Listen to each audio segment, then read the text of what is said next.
नमस्कार सभी को। अकेला व्यक्ति हर बार YouTube चैनल में आपका दिल से स्वागत है। आज मैं आपसे एक बहुत महत्वपूर्ण विषय पर बात करने जा रहा हूं। खुश रहने के 10 तरीके। खुशी हर इंसान की जरूरत है। हम चाहे कितने भी पैसे कमा लें, अगर खुश नहीं हैं तो वो सब व्यर्थ है। तो आइए जानते हैं वो 10 तरीके जो हमें सच्ची खुशी दे सकते हैं। आभार व्यक्त करें। अपनी जिंदगी में जो कुछ भी है उसके लिए आभारी रहें। छोटे छोटे पलों और चीजों के लिए धन्यवाद कहना सीखें। यह आपको हर स्थिति में सकारात्मक बनाए रखेगा। स्वास्थ्य का ख्याल रखें। स्वस्थ शरीर में ही स्वस्थ मन बसता है। रोजाना व्यायाम करें, संतुलित आहार लें और पर्याप्त नींद लें। ये आदतें आपकी खुशी का आधार बनेंगी। वर्तमान में जिएं। अतीत की गलतियों या भविष्य की चिंताओं में ना उलझें। वर्तमान क्षण को पूरी तरह से जिएं। यह आपको मानसिक शांति और खुशी देगा। अपने शौक पूरे करें। अपनी रुचियों और शौक को समय दें। यह न केवल आपको आत्मसंतोष देगा बल्कि आपके अंदर रचनात्मकता भी लाएगा। सकारात्मक सोच रखें। नकारात्मक विचारों से बचें और हर स्थिति में कुछ अच्छा देखने की कोशिश करें। सकारात्मक सोच आपकी ऊर्जा को बढ़ाएगी। सहयोग और परोपकार करें। दूसरों की मदद करें। किसी की मुस्कान का कारण बनना अपने आप में एक बड़ी खुशी है। संबंधों को मजबूत करें। अपने परिवार और दोस्तों के साथ समय बिताएं। अच्छे रिश्ते मानसिक शांति और खुशी का स्रोत होते हैं। सीखने की इच्छा रखें। नई चीजें सीखते रहना आपको प्रेरित और उत्साहित रखेगा। यह आत्मविश्वास और खुशी को बढ़ाने में मदद करता है। ध्यान और प्रार्थना करें। ध्यान और प्रार्थना मन को शांत करते हैं और अंदरूनी खुशी प्रदान करते हैं। यह आपको जीवन की गहराई समझने में मदद करता है। छोटी छोटी खुशियों का आनंद लें। रोजाना की छोटी चीजों में खुशी ढूंढें, जैसे सूरज की पहली किरण, बच्चे की हंसी या एक कप चाय। इन सभी तरीकों को अपने जीवन में अपनाएं और देखिए कि आपकी जिंदगी कैसे बदलती है। खुशी आपके अंदर है, बस इसे पहचानने और अपनाने की जरूरत है। चलिए अब हम आपको खुशी के कुछ मंत्र बताते हैं, एक कहानी के माध्यम से। तो चलिए शुरू करते हैं। प्राचीन भारत की बात है, जब राजकुमार सिद्धार्थ ने राजमहल और उसकी सुख सुविधाओं को त्याग कर सत्य और शांति की खोज के लिए वन का रुख किया।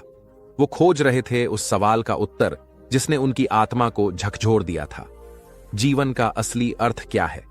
कई सालों तक उन्होंने तपस्या की, कठिन साधना की, लेकिन संतोष और शांति उनसे दूर ही रहे। एक दिन थके हारे सिद्धार्थ एक बोधि वृक्ष के नीचे बैठ गए।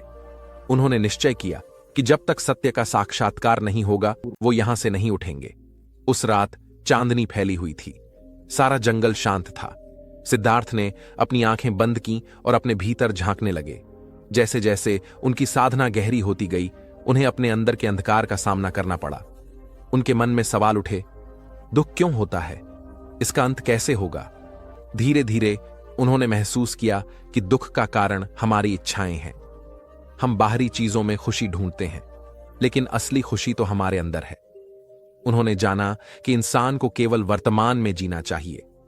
अतीत के पछतावे और भविष्य की चिंता से मुक्त होकर जीवन का आनंद लेना चाहिए। जब सुबह हुई तो सिद्धार्थ को आत्मज्ञान प्राप्त हुआ। अब वे गौतम बुद्ध बन चुके थे। उनकी आंखों में अपार शांति और करुणा थी। उन्होंने महसूस किया कि ज्ञान केवल अपने लिए नहीं बल्कि दूसरों की भलाई के लिए है। इसके बाद बुद्ध ने अपने ज्ञान को फैलाने का कार्य शुरू किया। एक दिन एक महिला उनके पास आई। उसका नाम किसा गौतमी था। वह अपने मृत बच्चे को लेकर रो रही थी। उसने बुद्ध से विनती की, हे भगवान, मेरे बेटे को वापस जीवित कर दीजिए। मैं उसके बिना नहीं जी सकती। बुद्ध ने उसे शांतिपूर्वक देखा और कहा, मैं तुम्हारे बेटे को जीवित कर दूंगा, लेकिन पहले मुझे एक ऐसा घर खोज कर दो जहां कभी किसी की मृत्यु ना हुई हो। किसा गौतमी ने तुरंत खोज शुरू की। वह हर घर गई, लेकिन हर जगह उसे वही जवाब मिला, हमने भी अपनों को खोया है। धीरे धीरे उसे समझ में आया कि मृत्यु जीवन का अटूट हिस्सा है। वह बुद्ध के पास लौटी और बोली, अब मैं समझ गई हूं कि जीवन अनित्य है। मैं अपने दुख को समझकर इसे स्वीकार कर रही हूं। बुद्ध ने मुस्कुराकर कहा, समझ ही मुक्ति है। दुख को स्वीकार कर लेना ही सच्ची शांति का रास्ता है। गौतम बुद्ध की शिक्षाएं हमें सिखाती हैं कि जीवन में हर चीज क्षणिक है। दुख, सुख, जीत, हार, लेकिन सच्ची खुशी हमारे अंदर छिपी है। जब हम अपने अंतर्मन की रोशनी को पहचानते हैं तभी हमें सच्ची शांति मिलती है। इस कहानी का संदेश है कि हमें दुखों से भागना नहीं चाहिए, बल्कि उन्हें समझकर स्वीकार करना चाहिए। यही हमारे जीवन को संतुलित और शांत बना सकता है। भावनाओं और शिक्षा से भरी इस कहानी से हमें यह सीख मिलती है कि जीवन में सही दृष्टिकोण अपनाकर ही हम सच्ची खुशी और शांति पा सकते हैं। चलिए अब एक और कहानी के माध्यम से हम जानेंगे कि खुश कैसे रहे, ऐसा क्या करें कि हर गम में भी खुश रहे। तो चलिए जानते हैं एक साधु की कहानी के माध्यम से। खुश रहने के सबसे आसान तरीके क्या है? हमें लगता है कि खुश रहने के लिए कुछ खास तरह के हालात होने चाहिए, तभी हम खुश रह सकते हैं। हम आपको 10 सीख बताते हैं जिनकी मदद से आप आनंद पा सकते हैं। हम जीवन में जो भी करते हैं खुशी पाने के लिए करते हैं, लेकिन दुर्भाग्य से खुश रहना काफी मुश्किल काम लगता है। हमें लगता है कि खुश रहने के लिए कुछ खास तरह के हालात होने चाहिए, तभी हम खुश रह सकते हैं, लेकिन ऐसा नहीं है।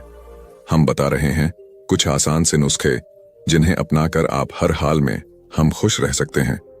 जब आप बुनियादी रूप से खुश होते हैं, जब आपको खुश रहने के लिए कुछ करना नहीं पड़ता, तो आपके जीवन के हर आयाम में बदलाव आ जाएगा। आपके अनुभवों में और खुद को व्यक्त करने के तरीकों में बदलाव आ जाएगा। आपको पूरी दुनिया बदली हुई लगेगी। आपका अब कोई निहित स्वार्थ नहीं होगा, क्योंकि चाहे आप कुछ करें या ना करें, चाहे आपको कुछ मिले या ना मिले, चाहे कुछ हो या ना हो, आप स्वभाव से ही आनंदित होंगे। जब आप अपने स्वभाव से ही खुश होते हैं, तो आप जो भी करेंगे वह बिल्कुल अलग स्तर पर होगा। तो पहली सीख है, ध्यान रखें कि खुश रहना आपकी बुनियादी जिम्मेदारी है। किसी इंसान की पहली और सबसे महत्वपूर्ण जिम्मेदारी एक खुशमिजाज प्राणी होने की है। खुश रहना जीवन का चरम पहलू नहीं है, यह जीवन का बुनियादी पहलू है। अगर आप खुश नहीं हैं तो आप अपने जीवन में क्या कर सकते हैं? एक बार आप खुश हों, तभी दूसरी महान संभावनाएं खुलती हैं। चाहे आप जो भी करें, आप अपने अंदरूनी गुणों को ही विस्तार देते हैं और जगाते हैं।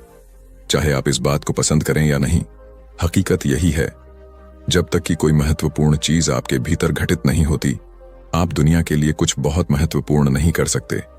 इसलिए अगर आप दुनिया के बारे में चिंतित हैं, तो पहली चीज आपको यह करनी चाहिए कि खुद को एक खुशमिजाज प्राणी में रूपांतरित करें। दूसरी सीख, पहचानें कि खुशी आपकी मूल प्रकृति है। इससे कोई फर्क नहीं पड़ता कि आप अपने जीवन में क्या कर रहे हैं, चाहे वह कारोबार हो, सत्ता, शिक्षा या सेवा। आप ऐसा इसीलिए कर रहे हैं क्योंकि आपके भीतर कहीं गहराई में एक भावना है कि इससे आपको खुशी मिलेगी। इस धरती पर हम जो कुछ भी करते हैं वह खुश रहने की इच्छा से करते हैं, क्योंकि यह हमारी मूल प्रकृति है। जब आप बच्चे थे तो आप यूं ही खुश थे, वही आपकी प्रकृति है। खुशी का स्रोत आपके भीतर है। आप उसे हमेशा के लिए एक जीवंत अनुभव बना सकते हैं। तीसरी सीख, चीजों का महत्व पहचानें। आज सुबह क्या आपने देखा कि सूर्य बहुत अद्भुत तरीके से उगा? फूल खिले, कोई सितारा नीचे नहीं गिरा, तारामंडल बहुत अच्छी तरह काम कर रहे हैं, सब कुछ व्यवस्थित है। आज समूचा ब्रह्मांड बहुत बढ़िया तरीके से काम कर रहा है, मगर आपके दिमाग में आया किसी विचार का एक कीड़ा आपको यह मानने पर मजबूर कर देता है कि आज बुरा दिन है। कष्ट मुख्य रूप से इसलिए होता है क्योंकि ज्यादातर इंसान इस जीवन के प्रति सही नजरिया खो बैठे हैं।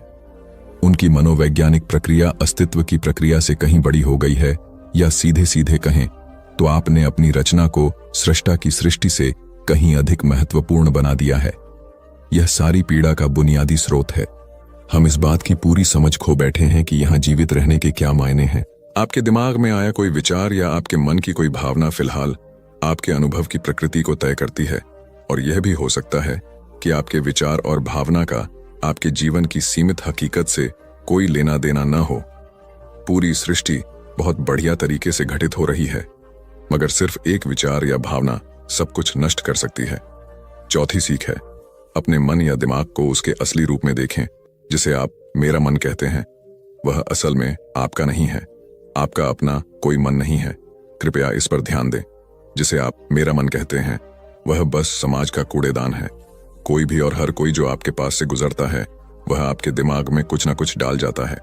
आप वाकई यह चुन नहीं सकते कि किससे आपको चीजें ग्रहण करनी है और किससे नहीं करनी। अगर आप कहते हैं मुझे यह व्यक्ति पसंद नहीं है, तो आप किसी भी और से ज्यादा उस इंसान से ग्रहण करेंगे। आपके पास कोई चारा नहीं है, अगर आपको इस बात की जानकारी हो कि उसे ठीक करके कैसे इस्तेमाल करना है, तो यह कूड़ेदान उपयोगी हो सकता है। असर और जानकारी का यह ढेर जो आपने जमा किया है, वह सिर्फ दुनिया में जीवित रहने के लिए उपयोगी है। आप कौन हैं, इससे उसका कोई संबंध नहीं है। 5वीं सीख, मन से अपने बुनियादी अस्तित्व की ओर बढ़ें। जब हम किसी आध्यात्मिक प्रक्रिया की बात करते हैं, तो हम मन से अपने बुनियादी अस्तित्व की ओर जाने की बात करते हैं। जीवन का संबंध इस सृष्टि से है जो यहाँ मौजूद है। उसे पूरी तरह जानना और उसके असली रूप में उसका अनुभव करना, अपने मन मुताबिक उसे विकृत न करना ही जीवन है। अगर आप अस्तित्व की हकीकत की ओर बढ़ना चाहते हैं, तो सरल शब्दों में आपको बस इस बात का ध्यान रखना होगा कि जो आप सोचते हैं वह महत्वपूर्ण नहीं है, जो आप महसूस करते हैं वह महत्वपूर्ण नहीं है। आप जो सोचते हैं उसका हकीकत से कोई लेना देना नहीं है, उसका जीवन के लिए कोई बड़ा महत्व नहीं है। मन बस उन फालतू चीजों में उलझा रहता है जो आपने कहीं और से इकट्ठा किया है। अगर आपको वह महत्वपूर्ण लगता है, तो आप कभी उसके परे नहीं देख पाएंगे। आपका ध्यान स्वाभाविक रूप से उस दिशा में जाता है जिसे आप महत्वपूर्ण मानते हैं। अगर आपके विचार और आपकी भावनाएं आपके लिए अहम हैं, तो स्वाभाविक रूप से आपका सारा ध्यान वहीं होगा। मगर यह सिर्फ एक मनोवैज्ञानिक हकीकत है। इसका अस्तित्व में मौजूद चीजों से कोई लेना देना नहीं है। कष्ट हम पर बरसाया नहीं जाता, उसे पैदा किया जाता है, और उसे बनाने वाला कारखाना आपके मन में है। अब इस कारखाने को बंद करने का समय है। 6ठी सीख, सब कुछ पाने की कोशिश न करें, अभिव्यक्त करना शुरू करें। आज हम इतने जोर शोर से खुशी की तलाश कर रहे हैं कि धरती का जीवन ही खतरे में पड़ गया है। खुशी की तलाश में न रहें, दुनिया में अपनी खुशी को अभिव्यक्त करना जानें। अगर आप मुड़कर अपने जीवन को देखें, तो आपके जीवन के सबसे खूबसूरत पल वे थे जब आप अपनी खुशी को अभिव्यक्त कर रहे थे, न कि जब आप उसकी तलाश कर रहे थे। जो आप बचाते हैं वह कभी आपका गुण नहीं होगा। जो आप फैलाते हैं, जो आप बिखेरते हैं, वह आपका गुण होगा। अगर आप अपनी खुशी को बचा बचा कर रखेंगे, तो जीवन के अंत में कोई ऐसा नहीं कहेगा, उसने अपने अंदर खुशी का एक एक अंश बचा कर रखा, वह बहुत खुशी के साथ मरा। वे कहेंगे, यह भयानक प्राणी अपनी जिंदगी में कभी मुस्कुराया तक नहीं। लेकिन अगर आप हर दिन अपनी खुशी और प्यार को फैलाएंगे, तो लोग कहेंगे, अरे वह एक खुश मिजाज और प्यार करने वाला इंसान था। 7वीं सीख, पंटर, सुख और दुख में मुस्कुराइए। सुबह जब आप उठते हैं, तो पहली चीज आपको यह करनी चाहिए कि आप मुस्कुराएं। किस पर? किसी पर नहीं, क्योंकि आप जगे, यह कोई छोटी बात नहीं है। लाखों लोग जो कल रात सोए थे आज नहीं उठे, मगर आप और मैं उठे। क्या यह बहुत बढ़िया बात नहीं है कि आप जगे? इसलिए अपने जगने पर मुस्कुराइए। इसके बाद आसपास देखिए, और अगर कोई है तो उन्हें देख कर मुस्कुराइए। बहुत सारे लोगों के साथ ऐसा हुआ कि उनका कोई प्रियजन आज सुबह नहीं जगा। आपको जो भी लोग प्यारे हैं वे जगे। वाह, ये तो बहुत अच्छा दिन है ना? फिर बाहर जाइए और पेड़ों को देखिए, वे भी पिछली रात को नष्ट नहीं हुए। बहुत से लोगों को यह अजीब लग सकता है, मगर आपको इसका महत्व तब पता चलेगा जब आपका कोई प्रियजन सुबह नहीं उठेगा। इसका महत्व जानने के लिए तब तक का इंतजार न करें। यह कोई अजीब या हंसने वाली बात नहीं है। यह सबसे कीमती चीज है कि आप जीवित हैं, और जो भी आपके लिए मायने रखता है वह जीवित है। इस दुर्भाग्यपूर्ण रात जब इतने सारे लोग नहीं उठे और कितने सारे लोगों के प्रियजन नहीं उठे, तब आप और आपके प्रियजन उठ पाए। क्या यह शानदार चीज नहीं है? इसका महत्व समझें और कम से कम मुस्कुराएं। कुछ लोगों को प्यार से देखना सीखें। 8वीं सीख, खुद को याद दिलाएं। बहुत से लोगों को यह सब भूलने में बस घंटा भर लगता है, और जल्दी ही उनका रेंगने वाला दिमाग किसी को काटने के लिए आतुर हो जाता है। इसलिए हर घंटे खुद को एक खुराक दें, जीवन की अहमियत याद दिलाएं। अगर आप बहुत ही संवेदनहीन हैं, तो हर आधे घंटे में खुद को याद दिलाएं। अगर आप भीषण रूप से संवेदनहीन हैं, तो खुद को हर 5 मिनट पर याद दिलाएं। अपने आप को याद दिलाने में बस 10 सेकंड लगते हैं। आप इसे बस 2 सेकंड में भी कर सकते हैं। मैं जीवित हूं, तुम जीवित हो, और क्या चाहिए? 9वीं सीख, जो आपके अंदर है उसे बदलें। वर्तमान में आपके जीवन की गुणवत्ता उन कपड़ों से तय नहीं होती जो आप पहनते हैं। वह आपकी शैक्षिक योग्यताओं, आपकी परिवार की स्थिति या आपके बैंक बैलेंस से तय नहीं होती। आपके जीवन की गुणवत्ता इस पर निर्भर करती है कि आप अपने भीतर कितने शांत और खुश हैं।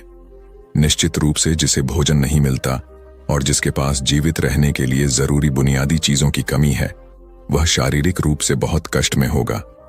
इस पर ध्यान दिए जाने की जरूरत है। ऐसे लोगों के लिए हमें उन बुनियादी चीजों की व्यवस्था करनी होगी, मगर बाकियों के लिए उनकी जरूरतें एक अंतहीन सूची है। आपको लगता है कि कार चला रहा आदमी सड़क पर पैदल चल रहे आदमी से ज्यादा खुश है? नहीं, आपके पास क्या है उससे यह तय नहीं होता। यह इस पर निर्भर करता है कि वे उस समय कैसा महसूस कर रहे। 10वीं और आखिरी सीख, अपने आप को दूसरों से तुलना करना छोड़ दें। ज्यादातर लोग इसलिए दुखी नहीं होते क्योंकि उनके पास किसी चीज की कमी होती है। वे दुखी इसलिए होते हैं क्योंकि वे खुद की तुलना किसी और से करते हैं। आप एक मोटरबाइक चला रहे हैं, आप किसी को मर्सिडीज चलाते देखते हैं और खुद को दुखी कर लेते हैं। साइकिल पर चलने वाला कोई व्यक्ति आपको मोटरबाइक पर देखता है और यह उसके लिए लिमोसीन है। पैदल चलता कोई व्यक्ति साइकिल को देखकर सोचता है, अरे वाह, अगर मेरे पास सिर्फ यह साइकिल होती तो मैं अपनी जिंदगी में क्या क्या कर लेता। यह एक बेवकूफाना खेल है जो चलता रहता है। जो लोग खुश रहने के लिए बाहरी हालात पर निर्भर रहते हैं, वे कभी अपनी जिंदगी में सच्ची खुशी नहीं महसूस कर पाएंगे। निश्चित रूप से अब समय है कि हम अपने अंदर झांकें और देखें कि हम किस तरह खुशहाली में रह सकते हैं। जीवन के अपने अनुभव से आप साफ साफ देख सकते हैं कि सच्ची खुशी आपको तभी मिलती है जब आपके अंतर्मन में बदलाव आता है। जब आप खुश होने के लिए बाहरी स्थितियों पर निर्भर होते हैं तो आपको समझना चाहिए कि बाहरी हालात कभी भी 100% आपके अनुकूल नहीं होते। जब यह हकीकत है तो कम से कम इस एक इंसान यानी कि आप को उस तरह रहना चाहिए जैसे आप रहना चाहते हैं। अगर आप अपने अंदर उस तरह होते हैं जिस रूप में आप खुद को रखना चाहते हैं तो आप कुदरती तौर पर खुश होंगे। यह कोई ऐसी चीज नहीं है जिसे आपको खोजना पड़े। अगर आप अपनी मूल प्रकृति में वापस चले जाते हैं तो आप सिर्फ खुश ही रहेंगे। हमारी दूसरी कहानी है अपने मन पर नियंत्रण कैसे करें। आज हम आपको मन पर नियंत्रण करने के 10 उपाय बताएंगे। अगर आप फॉलो करते हैं तो यकीनन आप अपने मन पर नियंत्रण कर पाएंगे। तो चलिए दोस्तों, हम आपको एक एक करके समझाते हैं। अपने मन को नियंत्रित करने के लिए 10 युक्तियां। हमारे मन में अक्सर दिन भर में इतने सारे विचार आते हैं कि यह महसूस करना मुश्किल हो जाता है कि हम उन पर पूरी तरह से नियंत्रण रख पा रहे हैं। कभी कभी ऐसा लगता है कि वे आपके दिमाग पर हावी हो गए हैं। आप एक ऐसे दिन के बाद बिस्तर पर लेट रहे हैं जो कभी खत्म होता नहीं दिख रहा था। आपका शरीर थका हुआ है और आपके तकिए आपको बुला रहे हैं, लेकिन जैसे ही आप बिस्तर पर लेटते हैं आपका दिमाग पागल हो जाता है। ये विचार अचानक से आपके दिमाग में आते हैं और आपको नहीं पता कि इनके बारे में क्या करना है। अचानक आप तनाव में आ जाते हैं और आपको लगता है कि आप कभी सो नहीं पाएंगे। तब आपको पता चलेगा कि आपको अपने मन को नियंत्रित करना सीखना होगा। आप सीख सकते हैं कि उन अवांछित नकारात्मक विचारों को अधिक सकारात्मक सोच के लिए कैसे बदला जाए। यह आपकी उंगलियों के इशारे से नहीं होगा, लेकिन निरंतर प्रयास से आप अपने विचारों को अधिक उत्पादक, सकारात्मक चीजों पर केंद्रित करने में सक्षम होंगे। आइए जानें कि अपने विचारों को नियंत्रित करना क्यों महत्वपूर्ण है और हमारे विचार हमारे शरीर के बाकी हिस्सों से किस प्रकार जुड़े हुए हैं। अवांछित विचार क्या हैं? हम जानते हैं कि सकारात्मक सोच और आशावाद वास्तव में हमारे स्वास्थ्य और शारीरिक कल्याण में सुधार कर सकते हैं, लेकिन अवांछित विचार हमें नकारात्मक भावनाओं से भर सकते हैं और हमें पराजित महसूस करा सकते हैं। वे हमें अतीत में उलझाकर या भविष्य के बारे में चिंतित महसूस कराकर वर्तमान क्षण से दूर ले जाते हैं। अवांछित विचारों के साथ हम नकारात्मक आत्मचर्चा से जूझ सकते हैं क्योंकि हम कम आत्मविश्वास महसूस करते हैं, अधिक आत्मसंदेह करते हैं और हमारा आत्मसम्मान कम होता है। कभी कभी ये नकारात्मक विचार स्वतः स्फूर्त लग सकते हैं। शायद किसी बात ने आपको किसी ऐसे दोस्त की याद दिला दी हो जिसे आपने खो दिया हो या कोई अवसर चूक गया हो। उस समय आपके अवांछित विचार आपके काम को नुकसान पहुंचा सकते हैं या आपको कुछ नया करने से रोक सकते हैं। और अगर आप अपने मानसिक स्वास्थ्य से जूझ रहे हैं तो यह और भी बुरा हो सकता है। शोध से पता चला है कि अवसाद अधिक नकारात्मक विचार पैदा करता है, जिससे आपके अपने मन को नियंत्रित करना कठिन हो जाता है। अगर हम अपने विचारों पर नियंत्रण पाने के लिए प्रयास नहीं करते हैं तो हमारे अवांछित विचार हमारे समग्र स्वास्थ्य पर नकारात्मक प्रभाव डाल सकते हैं। अगर आपको लगता है कि अवांछित विचारों से जूझने वाले आप अकेले नहीं हैं, तो आप अकेले नहीं हैं। बेटर अप में हमारे कोच स्वस्थ स्वास्थ्य के निर्माण की दिशा में काम करते समय सहायता और मार्गदर्शन प्रदान करते हैं। अवांछित विचारों से दूर अपने मन पर नियंत्रण पाना सीखना आसान नहीं है। इसके लिए कड़ी मेहनत और भरपूर ध्यान की आवश्यकता होती है।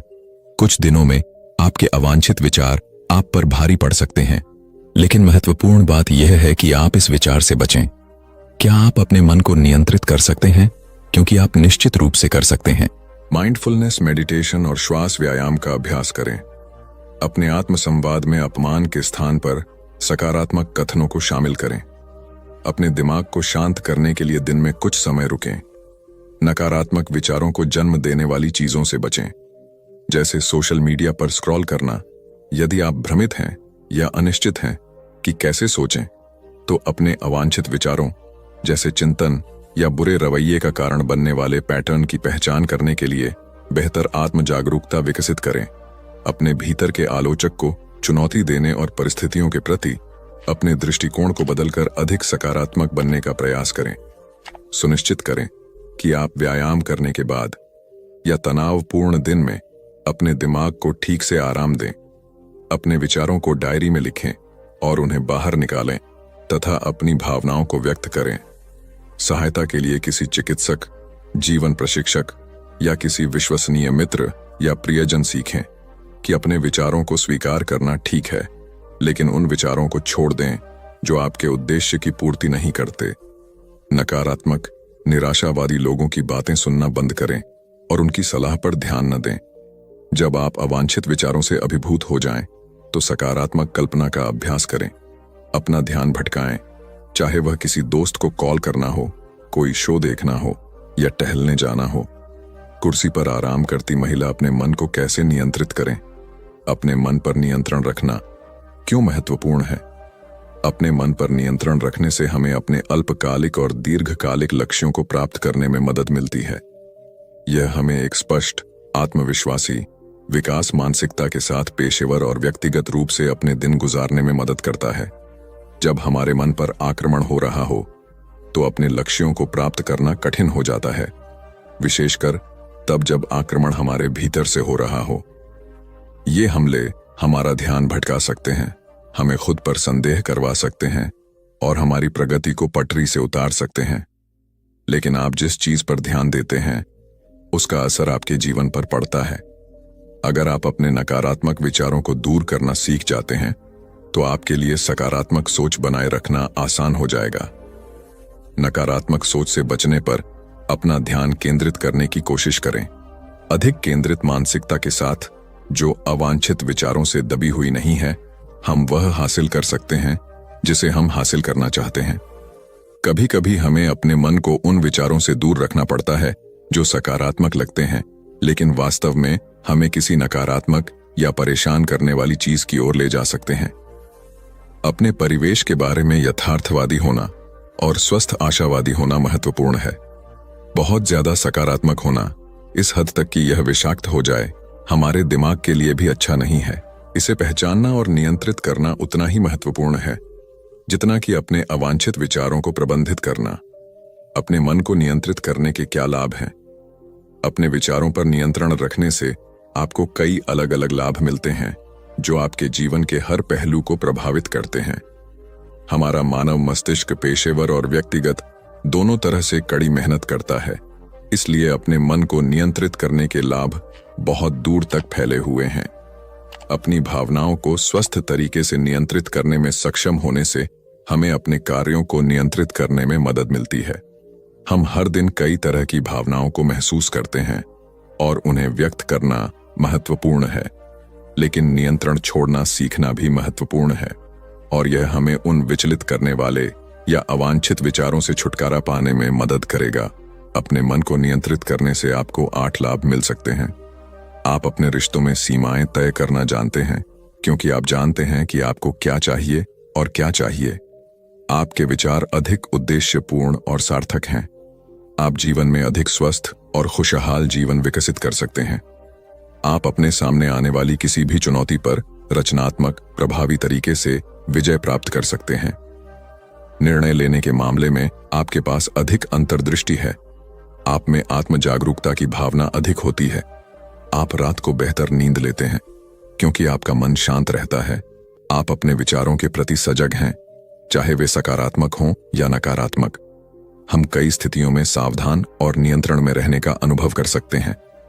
काम पर समय प्रबंधन की अच्छी समझ होना ऐसा सिर्फ इसलिए नहीं होता कि हम अपने कैलेंडर का सही इस्तेमाल करते हैं। ऐसा इसलिए होता है क्योंकि हम अपने ऊर्जा स्तर, विचारों और कार्यों के प्रति, भावनाओं के प्रति सजग रहते हैं। इस नियंत्रण को छोड़ देने से हमें काम पर बर्नआउट के तनाव से उबरने में भी मदद मिलती है। हम सब कुछ नहीं कर सकते, चाहे हम कितनी भी कोशिश कर लें। अगर हम चिंता या उच्च तनाव के स्तर पर हैं, तो माइंडफुलनेस तब मददगार हो सकती है जब हम अपने मन को नियंत्रित करना सीख लें। माइंडफुल प्रैक्टिस हमें अपने तनाव को प्रबंधित करने और उसे कम करने में मदद करती है। शोध में यह भी पाया गया है कि माइंडफुलनेस मेडिटेशन और गहरी सांस लेने से लोगों को चिंता पर काबू पाने में मदद मिलती है। अपने मन पर ध्यान केंद्रित करने से हम अपने कार्यों और व्यवहार के साथ अधिक जानबूझकर हो सकते हैं। मन, शरीर और भावनाओं के बीच संबंध हमने अपने विचारों के बारे में बहुत बात की है, लेकिन हम यह नहीं भूल सकते कि हमें अपने मन को नियंत्रित करने के लिए अपने शरीर की स्थिति और भावनाओं के बारे में जागरूक होने की आवश्यकता है। चूंकि हमारा मन, शरीर और भावनाएं सभी एक दूसरे से जुड़े हुए हैं, इसलिए हमें अपने संपूर्ण व्यक्तित्व के बारे में सोचना होगा। जीवन जीने के लिए एक संपूर्ण व्यक्ति दृष्टिकोण का मतलब है कि यह सब आपके बारे में है। आप ड्राइवर की सीट पर हैं और विस्तार से बता रहे हैं कि आप क्या महसूस करते हैं, आपका शरीर कैसा काम कर रहा है और आपके दिमाग में क्या चल रहा है, और प्रत्येक भाग उतना ही महत्वपूर्ण है जितना कि अगला। जब आप अपने अवचेतन मन को नियंत्रित करना सीखने की कोशिश कर रहे हैं और इसके विपरीत, तो आप अपने भौतिक शरीर को कैसा महसूस होता है इसकी उपेक्षा नहीं कर सकते। हमारे मन, शरीर और आत्मा के बीच संतुलन बनाने का प्रयास, इससे हमें समग्र रूप से स्वस्थ रहने में मदद मिलेगी और हमारे निजी और पेशेवर जीवन को विपरीत नहीं माना जा सकता।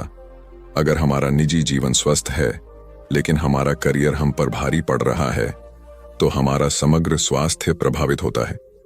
अपने करियर में सफल होने के लिए यह भी जरूरी है कि हम रात को ठीक से सोएं, संतुलित भोजन करें और सामाजिक संबंध बनाएं। अगर आप किसी एक क्षेत्र की उपेक्षा कर रहे हैं क्योंकि वह महत्वहीन लगता है, तो आप अपना जीवन नहीं बदल सकते। आप एक संपूर्ण व्यक्ति हैं और आपको अपने संपूर्ण स्व का ध्यान रखना चाहिए। याद रखें, आप अपने मन के मालिक हैं, जैसा कि संपूर्ण व्यक्ति दृष्टिकोण बताता है। अपने आप को यह याद दिलाना महत्वपूर्ण है कि आप नियंत्रण में हैं। कोई और आपको यह नहीं बता सकता कि आपको क्या सोचना चाहिए या क्या नहीं, इसलिए यह आप पर निर्भर है कि आप क्या काम करते हैं।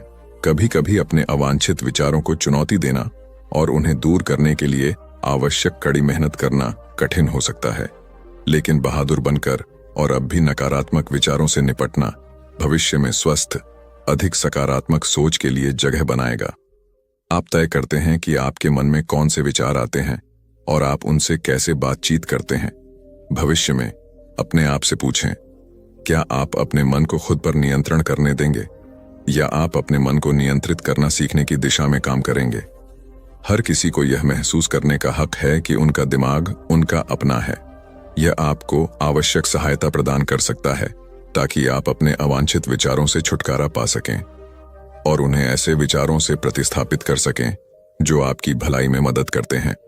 तो चलिए अब चलते हैं अपनी तीसरी और आखिरी कहानी की तरफ। ये स्टोरी हम आपको एक कहानी के माध्यम से साझाएंगे, तो चलिए शुरू करते हैं। एक राजा ने अपने पुरुषार्थ से राज्य को समृद्ध बना दिया था। राज्य में रण बड़ी सुखी थी क्योंकि वह प्रत्येक वर्ग के हितों को ध्यान में रखकर काम करता था। जब राजा वृद्ध हुआ तो उसे योग्य उत्तराधिकारी को चिंता सताने लगी क्योंकि उसे लगता कि योग्य उत्तराधिकारी के बिना सुव्यवस्था अव्यवस्था में बदल जाएगी और प्रजा की परेशानी बढ़ जाएगी। हालांकि राजा का एक बेटा था, किंतु वह अत्यधिक आलसी और कर्महीन था। वह स्वयं को मालिक समझता और शेष सभी को अपना गुलाम। यह अहंकार उसके आचरण में सदैव झलकता था। राजा उसे सुधारने के उद्देश्य से बुद्ध के आश्रम में छोड़ आया।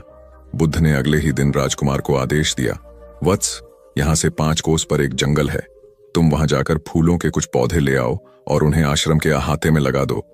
यह सुनते ही राजकुमार को बड़ा क्रोध आया, क्योंकि उसने तो आदेश देना ही सीखा था। चूंकि उसके पिता ने बुद्ध को बात मानने को कहा था, इसलिए वह मन मारकर जंगल गया और फूलों के पौधे लाकर आश्रम में लगा दिए। राजकुमार ने उन्हें सींचा और जानवरों से बचाने के लिए उनकी रात दिन रखवाली की। कुछ महीनों में सारा आश्रम भांति भांति के सुंदर फूलों से खिल उठा। राजकुमार अपनी मेहनत का ऐसा फल देखकर बहुत प्रसन्न हुआ। बुद्ध ने उसे शाबाशी देते हुए समझाया, वत्स, याद रखो, जो सोता है उसका भाग्य भी सो जाता है, और जो चलता है उसका भाग्य निरंतर उसके साथ चलता है। अब राजकुमार कर्मठ बन चुका था। राजा को अपना योग्य उत्तराधिकारी मिल गया था। कर्म सफलता की कुंजी है, अतः सदैव कर्मरत रहना चाहिए। एक दिन एक शिक्षित युवक बुद्ध के पास आया। उसने बुद्ध को प्रणाम कर अपनी जिज्ञासा रखी, गुरुजी, आप ईश्वर की बात करते हैं, क्या आपने ईश्वर के दर्शन किए हैं जो आप साधिकार इस विषय पर इतना कुछ कह पाते हैं? बुद्ध ने कुछ नहीं कहा और स्नेहपूर्वक उसके सिर पर हाथ फेर दिया। युवक ने समझा कि बुद्ध के पास मेरे प्रश्न का उत्तर नहीं है। फिर उन्होंने कहा, आओ हम कुछ देर यहाँ के बगीचे में घूमें। बगीचे में गुलाब और रजनीगंधा के सुगंधित फूल लगे थे। युवक बोला, गुरुजी, इन फूलों की सुगंध से सारा वातावरण महक रहा है। बुद्ध ने कहा, वत्स, तुम ठीक कहते हो, किंतु एक बात बताओ कि यह सुगंध तुम्हें दिखाई दे रही है? युवक बोला, जी नहीं, सुगंध तो अनुभव की जाती है। तब बुद्ध ने कहा, बस यही तुम्हारे प्रश्न का उत्तर है। तुम्हारे शरीर में जब कभी कहीं चोट लगती है तो दर्द होता है, क्या इस दर्द को तुम देख सकते हो? युवक बोला, नहीं, वह भी अनुभूत ही होता है। बुद्ध ने अंतिम रूप से युवक का समाधान करते हुए कहा, आत्मा और परमात्मा के साथ भी यही बात है। आत्मा को परमात्मा की अनुभूति के द्वारा उसका साक्षात्कार होता है, न कि स्थूल नेत्रों से। युवक अब पूर्णतः संतुष्ट था। बुद्ध का आभार मानते हुए वह चला गया। परमात्मा सदैव अनुभूति के स्तर पर ही घटता है, और यह घटना तब होती है जब मन पूर्णतः निर्लिप्त तथा संभव को प्राप्त हो चुका हो। महात्मा बुद्ध नदी के किनारे एकांत में अपनी कुटिया में रहते थे। उन्होंने कुटिया के चारों ओर हरे भरे वृक्ष लगा रखे थे, जिन पर सुबह शाम पक्षियों का कलरव गूंजता रहता था। प्रकृति का यह मधुर सान्निध्य महात्मा बुद्ध को सदैव आनंदित रखता था। पक्षी और पेड़ पौधे तो मानो उनका परिवार ही बन गए थे। एक दिन महात्मा बुद्ध प्रातःकालीन उठे ही थे कि द्वार पर उन्हें एक सेठ जी खड़े नजर आए। उन्हें चिंताग्रस्त देख महात्मा बुद्ध ने उनसे समस्या जाननी चाहिए। सेठ जी बोले, महाराज, मेरे पास विशाल संपदा है, भरा पूरा परिवार है और मुझे कोई रोग भी नहीं है। फिर भी मुझे नींद नहीं आती, रात भर करवटें ही बदलता रहता हूं। महात्मा बुद्ध ने आत्मीयता से सेठ जी के सिर पर हाथ फिरकर कहा, सेठ, तुम्हारे पास सब कुछ भले ही हो, किंतु वह नहीं है जो नींद के लिए आवश्यक है। सेठ ने पूछा, वह क्या है महाराज? महात्मा बोले, तुम चारों ओर चिंताओं से घिरे हो, धन संपत्ति की चिंता, व्यापार व्यवसाय की चिंता, परिवार की चिंता। स्मरण रखो कि चिंता चयन में शत्रुता है। सेठ ने इससे बचने का उपाय पूछा तो उन्होंने कहा, तुम प्रकृति से शिक्षा ग्रहण करो। पेड़ पौधे, फूल, पानी और प्रकाश के रूप में उसकी अनंत संपदा चारों ओर बिखरी हुई है, किंतु वह चिंता मुक्त है। अपनी इस दौलत को पूरी दुनिया पर दोनों हाथों से सत्य लुटाती रहती है। तुम यदि उससे प्रेरणा लेकर अपना जीवन भी उसके अनुरूप बना लोगे तो तुम्हें न केवल नींद आएगी बल्कि अतीव शांति महसूस होगी। सेठ ने महात्मा बुद्ध की बात का मर्म समझा और लोक कल्याण की राह पर चल पड़ा। धन और ज्ञान देने से बढ़ते ही हैं, इसलिए इनके संग्रह के साथ साथ इनके दान की वृत्ति भी रखनी चाहिए। एक गरीब किसान गौतम बुद्ध का बहुत बड़ा भक्त था। एक दिन वह बुद्ध के पास आया और अपने गांव आने का आग्रह किया।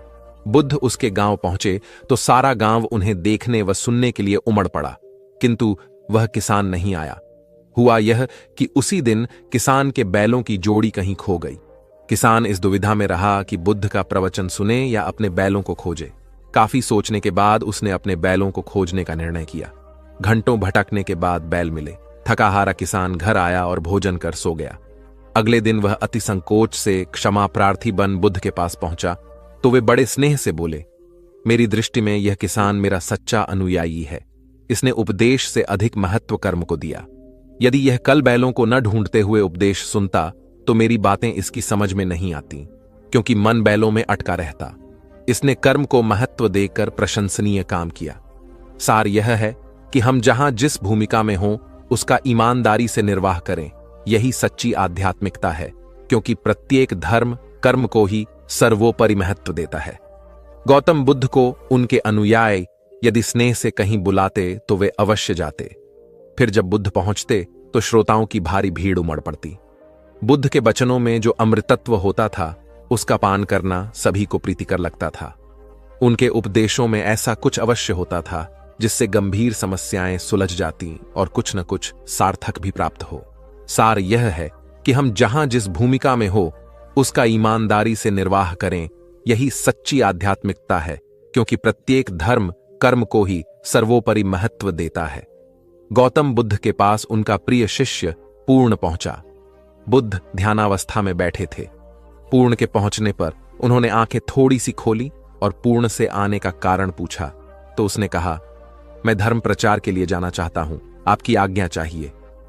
बुद्ध मुस्कुराए और कहा, पूर्ण, धर्म की राह बहुत मुश्किल है। तुम लोगों को अच्छी बातें बताने जाओगे और लोग तुम पर नाराज होंगे। हो सकता है कि अपशब्द भी कहे।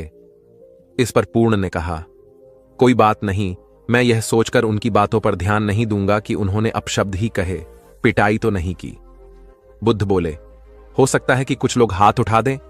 पूर्ण ने कहा, तब मैं यह सोचकर उन्हें क्षमा कर दूंगा कि उन्होंने मुझ पर शस्त्रों से प्रहार तो नहीं किया। बुद्ध फिर बोले, हे पूर्ण, हो सकता है कि कुछ लोग तुम पर शस्त्रों का भी उपयोग करें। पूर्ण ने उत्तर दिया, तब मैं यह सोचकर उनके प्रति कोई प्रतिकार की भावना नहीं रखूंगा कि उन्होंने मुझे मारा, पर जान से तो नहीं मार डाला, मुझे जीवित छोड़ दिया। बुद्ध ने फिर कहा, और यदि तुम्हारे प्राण ही ले लिए तब? पूर्ण ने तत्क्षण सिर झुकाकर कहा, तब मैं उनका आभारी रहूंगा कि उन्होंने धर्म के मार्ग पर मेरे प्राणों का उत्सर्ग करने में मेरी सहायता की। मैं उनके प्रति कृतज्ञ रहूंगा। तब बुद्ध ने आंखें खोली और आशीर्वाद देकर अनुमति दी तथा पूर्ण से कहा, अब तुम धर्म प्रचार करने के पात्र हो। जो किसी में भी कोई दोष न देखे वही सच्चा है। अच्छाई के मार्ग पर चलना बहुत मुश्किल काम है।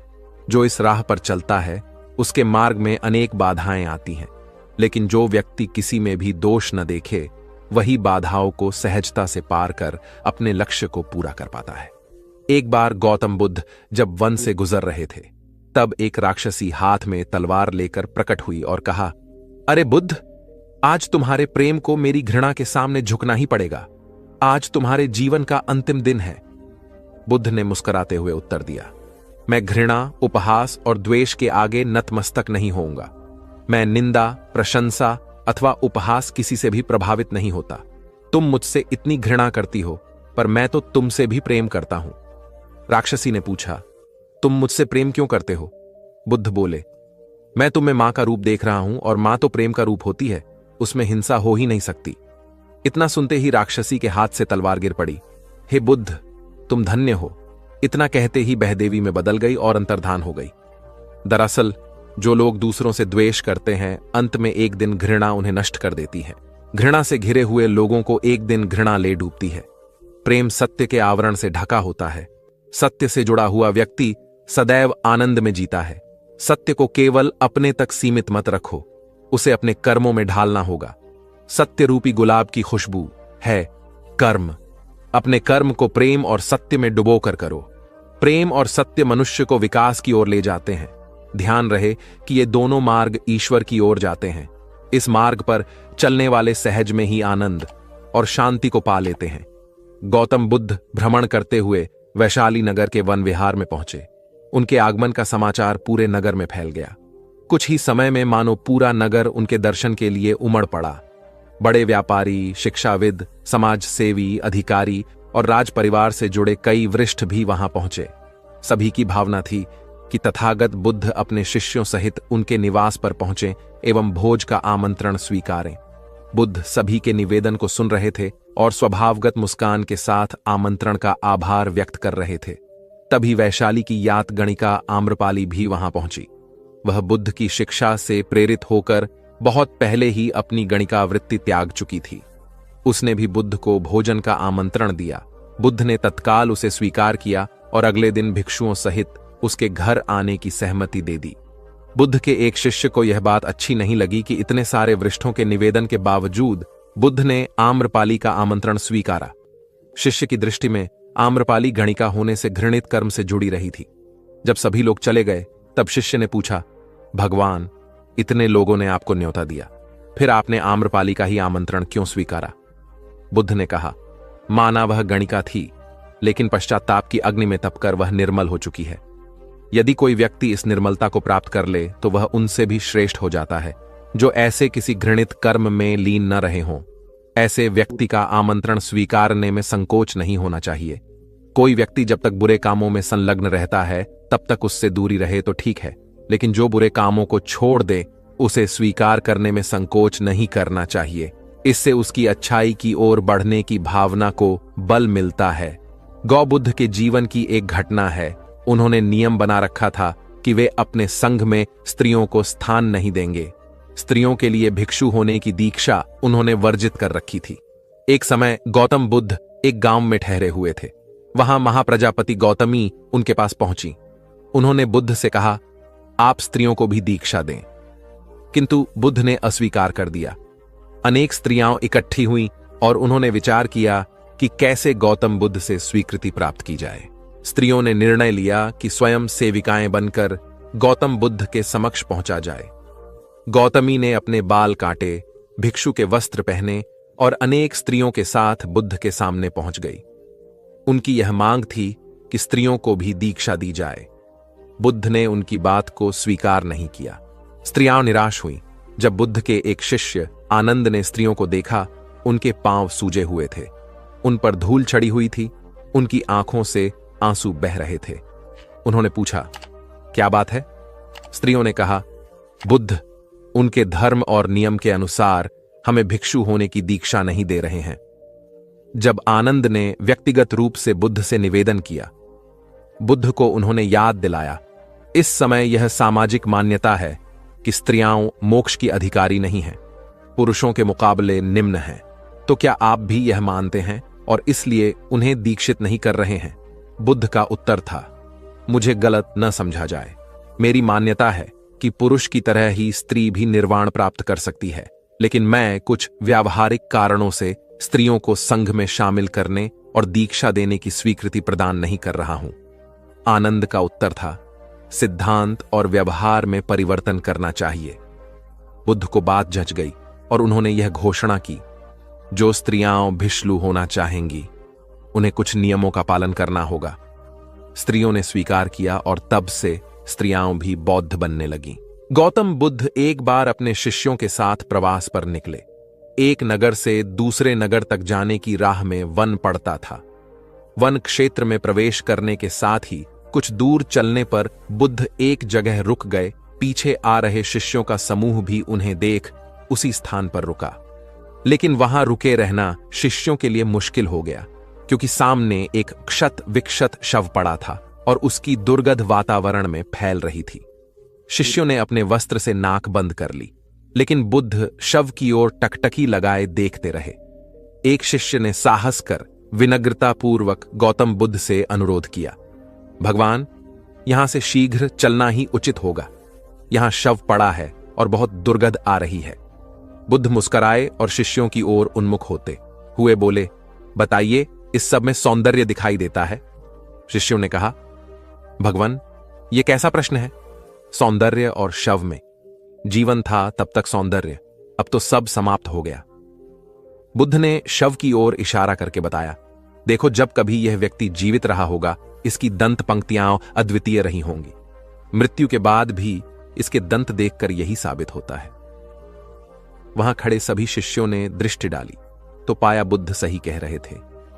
तब शिष्यों को भान हुआ कि शव में भी अच्छाई हो सकती है। दरअसल सौंदर्य निर्जीव में भी नजर आ सकता है। केवल शर्त यह है कि दृष्टि बुद्ध के समान बुराई में भी अच्छाई देखने वाली होनी चाहिए। गुलाब की एक शाखा में फूल की तुलना में कांटे ही अधिक होते हैं, पर हम फूल चुनते हैं, कांटे नहीं। ठीक इसी तरह किसी में 100 बुराइयां नहीं, अच्छाई देखनी चाहिए। प्राचीन सियालकोट में एक बार बौद्धों का बहुत बड़ा भिक्षु संघ आया। इस संघ को एक ऐसे वेद पाठी ब्राह्मण के विषय में झांत हुआ जो इतना रूढ़िवादी था कि किसी अवैदिक पंडित की छाया भी स्वयं पर नहीं पड़ने देता था। उसे सुधारने का बीड़ा एक भिक्षु ने उठाया। अगले दिन वह अपना भिक्षा पात्र लेकर ब्राह्मण के घर पहुंच गया और पूछा, कुछ आहार पानी की सुविधा है? उसकी बात सुनकर घर के सभी लोग मौन रहे और उसकी ओर घृणा की दृष्टि से देखा। भिक्षु लौट आया। दूसरे दिन फिर गया और वही प्रश्न दोहराया। इस बार भी उसे चुप्पी और तिरस्कार का सामना करना पड़ा।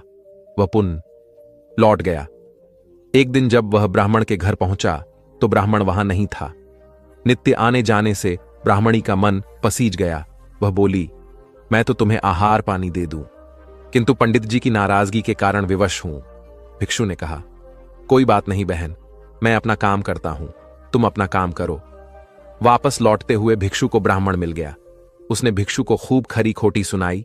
तब भिक्षु ने कहा, इतने दिनों तक आपके घर से कुछ नहीं मिला, किंतु आज आपकी पत्नी ने नहीं दी है, अब किसी दिन हां भी मिल जाएगा।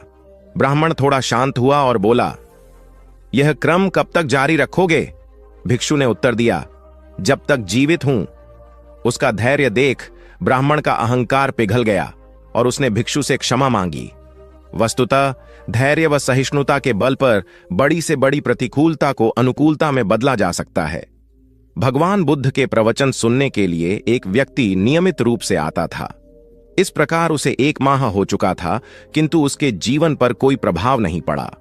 भगवान बुद्ध उपदेश में कहते थे कि धर्म पर चलो, अपने जीवन से राग द्वेष को दूर करो, काम क्रोध लोभ मोह और अहंकार से सदा दूर रहो। बुद्ध के उपदेशों से लोगों को बहुत शांति मिलती थी, किंतु उस व्यक्ति का मन अशांत रहता था। एक दिन उसने बुद्ध से जाकर कहा, हे प्रभु, मैं 1 माह से आपका उपदेश सुन रहा हूं, किंतु उसका तनिक भी असर मेरे आचरण पर नहीं पड़ा। मैं बहुत परेशान हूं, मुझे क्या करना चाहिए? बुद्ध उनकी बात सुनकर बोले, तुम कहां के रहने वाले हो? उसने कहा, श्रावस्ती का। बुद्ध ने अगला प्रश्न किया, वह यहां से कितनी दूर है? उसने अनुमान से बता दिया। बुद्ध ने पुनः जिज्ञासा प्रकट की, कितना समय लगता है? उस व्यक्ति ने हिसाब लगाकर बता दिया। बुद्ध ने कहा, अब बताओ कि क्या तुम यहां पर बैठे बैठे ही अपने घर पहुंच सकते हो? उसने कहा, यह कैसे हो सकता है? वहां पहुंचने के लिए तो चलना होगा। तब बुद्ध ने बड़े प्रेम से उसे समझाया, जैसे चलने पर ही पहुंचा जा सकता है, वैसे ही अच्छी बातों पर अमल करने से ही लाभ होता है। हे प्यारे, तुम मेरे ज्ञान के साथ अपने कर्म को जोड़ दो, तब तुमको उत्तम फल मिलेगा। उस व्यक्ति को अपनी गलती समझ में आ गई। उसने अपने जीवन में सुधार कर लिया, जिससे उसका जीवन सदाचारी बन गया। एक छोटी सी नदी थी, उसके दोनों किनारों पर लोग रहते थे। नदी के पानी से दोनों ओर के लोग अपना अपना काम चलाते थे और सुखमय जीवन बिताते थे। एक बार संयोग से पानी को लेकर दोनों पक्षों में तनातनी हो गई। वे एक दूसरे पर आरोप लगा रहे थे कि तुम ज्यादा पानी ले रहे हो। जब आपसी बातचीत में मामला नहीं निपटा तो वे मरने मारने पर उतारू हो गए। उनके पास जो भी हथियार थे उन्हें तत्काल निकाल लाए और एक दूसरे पर टूट पड़ने को आमादा हो गए। तभी किसी ने जाकर भगवान बुद्ध को सूचना दी। उन्होंने दोनों पक्षों के प्रतिनिधियों को बुलाया और तकरार का कारण पूछा। दोनों प्रतिनिधियों ने अपना अपना पक्ष रखा। बुद्ध ने दोनों की बातें सुनी और मुस्कुराकर कहा, तो तुम लोग क्या करोगे? दोनों प्रतिनिधियों ने आवेश में आकर कहा, हम खून की नदियां बहा देंगे। भगवान बुद्ध ने कहा, तो तुम्हें खून चाहिए? उन लोगों ने हतप्रभ होकर बुद्ध की ओर देखा, फिर बोले, नहीं, हमें पानी चाहिए। भगवान बुद्ध ने कहा, तो तुम्हें खून चाहिए? उन लोगों ने हतप्रभ होकर बुद्ध की ओर देखा, फिर बोले, नहीं, हमें पानी चाहिए। तब सहज भाव से बुद्ध ने कहा, खून बहाकर खून मिलेगा, पानी कैसे पाओगे? कुछ ठहर कर आगे बुद्ध बोले, याद रखो, हिंसा हिंसा को बढ़ाती है, बैर बैर को बढ़ाता है। नदी से ही सीख लो कि वह किसी से लड़ती नहीं, वह निश्चल भाव से अपने जल का सभी के लिए दान करती है। बुद्ध के शब्दों ने जादू जैसा काम किया और दोनों पक्षों की समस्या का सहज रूप से समाधान हो गया। दोनों पक्ष मिल बांटकर पानी का उपयोग करने लगे। कुल बुद्ध एक दिन वैशाली में प्रवचन दे रहे थे। विशाल जनसमूह उन्हें अत्यंत शांति और तन्मयता से सुन रहा था। कहीं कोई शोर नहीं था, मात्र बुद्ध की वाणी गूंज रही थी। बुद्ध के शिष्यों के साथ उपस्थित लोग बुद्ध के अमृत वचनों का पान पूर्ण एकाग्रता से कर रहे थे। तभी उस शांत वातावरण में खलल उत्पन्न करती एक व्यक्ति की जोरदार आवाज आई, आज मुझे सभा में बैठने की अनुमति क्यों नहीं दी गई? बुद्ध उस व्यक्ति का चिल्लाना सुनकर भी मौन रहे। उस व्यक्ति ने पुनः चिल्लाकर यही प्रश्न पूछा। बुद्ध ने नेत्र बंद कर लिए। उनका एक शिष्य बोल उठा, भगवान, बाहर खड़े अपने इस शिष्य को अंदर आने की अनुमति दीजिए। बुद्ध ने नेत्र खोलकर कहा, नहीं, यह अस्पृश्य है। शिष्यगण बुद्ध के मुंह से अस्पृश्य शब्द सुनकर विस्मित हुए और उन्होंने पूछा, वह अस्पृश्य क्यों? कैसे? भगवान, आपके धर्म में तो जात पात का भेद नहीं है। बुद्ध बोले, आज यह क्रोध में आया है। क्रोध से जीवन की एकता भंग होती है। क्रोध ही मानसिक हिंसा करता है। किसी भी कारण से क्रोध करने वाला अस्पृश्य है। उसे कुछ देर तक स्मरण कर लेना चाहिए कि अहिंसा परम धर्म है। कथा का उपदेश यह है कि क्रोध एक असात्विक भाव है जो कर्ता और भोक्ता दोनों के लिए हानिकारक होता है। अतः इससे बचते हुए शांति से विचारने व कार्य करने की प्रवृत्ति अपनानी चाहिए। शांत मन और मस्तिष्क ही विवेकपूर्ण निर्णय लेने में सक्षम होते हैं। बौद्ध संघ के एक भिक्षु को कोई गंभीर रोग हो गया। उसकी हालत इतनी खराब हो गई कि वह चल फिर भी नहीं सकता था और मलमूत्र में लिपटा पड़ा रहता था। उसकी यह हालत देख उसके साथी भिक्षु भी उसके पास नहीं आते और घृणा से मुंह फेरकर आसपास से निकल जाते थे। कुछ दिनों बाद बुद्ध को यह बात पता चली तो वे तत्काल अपने प्रिय शिष्य आनंद के साथ उस भिक्षु के पास पहुंचे। उसकी दयनीय दशा से उन्हें घोर कष्ट हुआ। उन्होंने भिक्षु से पूछा, तुम्हें कौन सा रोग हुआ है? भिक्षु बोला, भगवान, मुझे पेट की बीमारी है। बुद्ध ने स्नेह से उसके सिर पर हाथ फेरते हुए प्रश्न किया, क्या तुम्हारी परिचर्या करने वाला कोई नहीं है? भिक्षु की ना सुनते ही बुद्ध ने आनंद से कहा, पानी लेकर आओ, हम लोग पहले इसका शरीर स्वच्छ करेंगे। आनंद पानी लेकर आए। फिर बुद्ध ने भिक्षु के शरीर पर पानी डाला और आनंद ने उसके मल मूत्र को साफ किया। अच्छी तरह धो पोंछकर बुद्ध ने भिक्षु के सिर को पकड़ा और आनंद ने पैरों को। इस प्रकार उसे उठाकर चारपाई पर लिटा दिया। फिर बुद्ध ने सारे भिक्षुओं को एकत्रित कर उन्हें समझाया, भिक्षुओं, तुम्हारे माता नहीं, पिता नहीं, भाई नहीं, बहन नहीं जो तुम्हारी सेवा करेंगे। यदि तुम परस्पर एक दूसरे की सेवा और देखभाल नहीं करोगे तो फिर कौन करेगा? याद रखो, जो रोगी की सेवा करता है वह ईश्वर की सेवा करता है। दीनहीन के प्रति करुणा व सेवा का भाव इस जगत को बुद्ध का सबसे बड़ा संदेश है जो प्रत्येक देश, काल, परिस्थिति में प्रासंगिक है। गौतम सिद्धार्थ बुद्धत्व प्राप्त करके महात्मा बुद्ध बन गए। सत्य, अहिंसा और दया की मूर्ति बुद्ध अपने शिष्यों के साथ एक गांव में पहुंचे। कुछ अज्ञानी लोग उनके विरोधी थे। वे बुद्ध को अपशब्द कहने लगे। बुद्ध के शिष्यों को बहुत बुरा लगा, मगर बुद्ध ने उन्हें समझाया, ये लोग तो केवल अपशब्द ही कह रहे हैं। अगर ये पत्थर भी मार रहे होते तो भी मैं कहता कि मारने दो। मैं जानता हूं कि ये लोग कुछ कहना चाहते हैं, लेकिन क्रोध के मारे वह कह नहीं पा रहे हैं।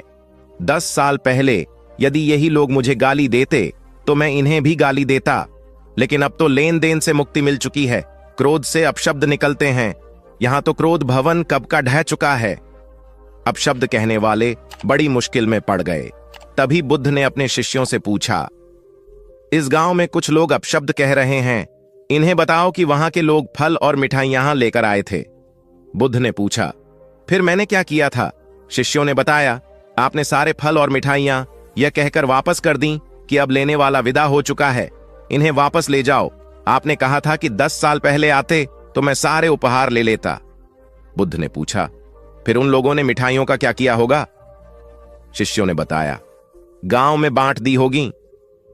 बुद्ध बोले, उन लोगों ने मिठाइयां गांव में बांट दी, लेकिन मैं उन लोगों से कहूंगा कि अपशब्द में न बांटें। बुद्ध फिर बोले, ये लोग अपशब्दों के थाल सजाकर लाए हैं, लेकिन ये गलत आदमी के पास आ गए हैं। ये मुझसे क्रोध नहीं करवा सकते। ठीक खूंटी की तरह जो किसी को नहीं टांगती, लोग उस पर वस्त्र टांग देते हैं। एक बार जैतवन के सभी ग्रामवासी भगवान बुद्ध के दर्शन करने और उपदेश सुनने के लिए एकत्र हुए। उस समय महाकश्यप, मौदगल्यायन, सारिपुत्र, चुंद और देवदत्त जैसे प्रबुद्ध जन बुद्ध के साथ धर्म विषय गंभीर चर्चा में तन्मय थे। ग्रामवासी थोड़ा ठिठक कर खड़े हो गए, क्योंकि इतने ज्ञानी जनों के बीच उन सभी को असहज सा महसूस हो रहा था। कुछ देर बाद बुद्ध की दृष्टि इन ग्रामवासियों पर पड़ी। उन्होंने तुरंत धर्म चर्चा रोक दी। प्रबुद्ध जन बुद्ध के इस व्यवहार पर चकित हो उठे और प्रश्नात्मक दृष्टि से उनको ओर देखा। बुद्ध अनाथ पिंडक नामक जिज्ञासु से बोले, भद्र, उठो, सामने ब्राह्मण मंडली खड़ी है, उन्हें आसन दो और आतिथ्य की सामग्री ले आओ। अनाथ पिंडक ने पीछे मुड़कर देखा तो उसे ब्राह्मण मंडली तो कहीं नहीं दिखी। मैले कुचैले या फटे वस्त्रों में खड़े ग्रामवासियों का झुंड दिखाई दिया। पिंडक ने शक्ति स्वर में कहा, देव, उन लोगों में एक भी ब्राह्मण नहीं है। ये सभी तो निम्न जाति के हैं, कई तो इनमें शूद्र हैं। बुद्ध गंभीर होकर बोले, पिंडक, जो व्यक्ति सदा श्रद्धावान है वह ब्राह्मण ही है। ये लोग प्रयोजन के लिए भावयुक्त होकर आए हैं, इसलिए इस समय तो ये ब्राह्मण ही हैं। अत तुम इनका समुचित सत्कार करो। कथा का इंगित यह है कि व्यक्ति जन्म से नहीं, कर्म से ब्राह्मण होता है। जो सद्गुणी हो और सत्कर्मी हो वे शूद्र जाति में जन्मने के बावजूद ब्राह्मण हैं तथा उसी रूप में उनका आदर किया जाना चाहिए। यदि जीवन का संतुलन बिगड़ा और थकान आई तो समझ लीजिए कि बीमारी आई, और यदि वापस ऊर्जा अर्जित करने के लिए विश्राम किया जा रहा है तो ऐसी थकान वरदान भी साबित हो सकती है। इन दिनों जिस तरह की हमारी जीवन शैली है, इसमें असंतुलन बहुत अधिक है। सुबह उठने से लेकर रात को सोने तक शरीर की कुछ नियमित क्रियाएं हैं, आदमी उसे भूल गया है। गौतम बुद्ध बहुत काम करते पर कभी थकते नहीं थे। आज भी कई साधु संत उतना ही परिश्रम कर रहे हैं जितना एक कॉर्पोरेट जगत का सफल व्यक्ति करता है, और जब वे रात को सोते हैं तो पूरी बेफिक्री के साथ। बुद्ध से उनके शिष्यों ने एक बार पूछा था, आप थकते नहीं? बुद्ध का उत्तर था, जब मैं कुछ करता ही नहीं तो थकूंगा कैसे? बात सुनने में अजीब लगती है लेकिन है बड़ी गहरी। अध्यात्म ने इसे साक्षी भाव कहा है। स्वयं को करते हुए देखना, यह वह स्थिति होती है जब तन सक्रिय और मन विश्राम की मुद्रा में होता है। आज ज्यादातर लोग असमय, अकारण थक जाते हैं, जिसका एक बड़ा कारण असंतुलित जीवन है। एक होता है थकान को महसूस करना और दूसरा है स्वाभाविक थकान। जिस समय आपकी रुचियों, इच्छाओं और मूल स्वभाव में धीमापन आने लगे, अकारण चिड़चिड़ाहट हो जाए, समझ लें कि यह थकान बीमारी है। इसलिए प्रतिदिन योग, प्राणायाम और ध्यान करें। ये क्रियाएं अपने आप में एक विश्राम हैं। करने वाला कोई और है, हम तो महज उसके हाथों की कठपुतली हैं। यह मनोभाव भी थकान को मिटाएगा। क्या दिक्कत है ऐसा सोच लेने में? महात्मा बुद्ध ज्ञान प्राप्ति के लिए घोर तप में लगे थे। उन्होंने शरीर को काफी कष्ट दिया, यात्राएं की, घने जंगलों में कठिन साधना की, पर आत्मज्ञान की प्राप्ति नहीं हुई। निराश हो बुद्ध सोचने लगे, मैंने अभी तक कुछ भी प्राप्त नहीं किया, अब आगे क्या कर पाऊंगा? निराशा, अविश्वास के इन नकारात्मक भावों ने उन्हें क्षुब्ध कर दिया। कुछ ही क्षणों के बाद उन्हें प्यास लगी। वे थोड़ी दूर स्थित एक झील तक पहुंचे। वहां उन्होंने एक दृश्य देखा कि एक नन्ही सी गिलहरी के 2 बच्चे झील में डूब गए। पहले तो वह गिलहरी जड़वत बैठी रही, फिर कुछ देर बाद उठकर झील के पास गई, अपना सारा शरीर झील के पानी में भिगोया और फिर बाहर आकर पानी झाड़ने लगी। ऐसा वह बार बार करने लगी। बुद्ध सोचने लगे कि इस गिलहरी का प्रयास कितना मूर्खतापूर्ण है। क्या कभी यह इस झील को सुखा सकेगी? किंतु गिलहरी का यह क्रम लगातार जारी था। बुद्ध को लगा मानो गिलहरी कह रही हो कि यह झील कभी खाली होगी या नहीं, यह मैं नहीं जानती, किंतु मैं अपना प्रयास नहीं छोड़ूंगी। अतः उस छोटी सी गिलहरी ने भगवान बुद्ध को अपने लक्ष्य मार्ग से विचलित होने से बचा लिया। वे सोचने लगे कि जब यह नन्ही गिलहरी अपने लघु सामर्थ्य से झील को सुखा देने के लिए दृढ़ संकल्पित है तो मुझ में क्या कमी है? मैं तो इससे 1000 गुना अधिक क्षमता रखता हूं। यह सोचकर गौतम बुद्ध पुनः अपनी साधना में लग गए और एक दिन बोधिवृक्ष तले उन्हें ज्ञान का आलोक प्राप्त हुआ। यह कथा असफलता के बावजूद प्रयासों की निरंतरता पर बल देती है। यदि हम प्रयास करना न छोड़े तो एक न एक दिन लक्ष्य की प्राप्ति हो ही जाती है। बुद्ध अपने साधना काल में एक निर्जन स्थान पर ध्यान मग्न बैठे थे। इसी स्थान पर एक यक्ष का वास था। यह बात बुद्ध को झांत नहीं थी। वे तो वहां पहुंचे और शांत वातावरण देखकर ध्यान मग्न हो गए। उस समय यक्ष वहां पर नहीं था। रात होने पर जब वह आया तो उस स्थान पर एक अनजान व्यक्ति को देखकर आग बबूला हो गया। बड़े जोर से वह दहाड़ा, किंतु बुद्ध का ध्यान भंग नहीं हुआ। यक्ष ने उन्हें हाथी का रूप धारण कर डराना चाहा, किंतु बुद्ध यथावत ध्यानमग्न बैठे रहे। उसने बुद्ध को डराने के लिए क्रमशः शेर, चीता, बाघ आदि का रूप धारण किया, किंतु बुद्ध अविचलित ही बने रहे। अंत में उसने भयंकर विषधर का रूप धारण कर उनके पैर के अंगूठे को ढंस लिया, किंतु बुद्ध पर उसके विष का भी कोई असर नहीं हुआ। वे अब भी अप्रभावित रहे। विषधर उनके शरीर पर चढ़ गया और उनके गले से लिपटकर उन्हें जोरों से काट लिया, लेकिन इतने प्रयासों के बावजूद भी बुद्ध की साधना को भंग नहीं कर पाया। थक हार कर नीचे उतर आया और उनसे कुछ कदमों की दूरी पर लेटकर अपनी थकान उतारने लगा।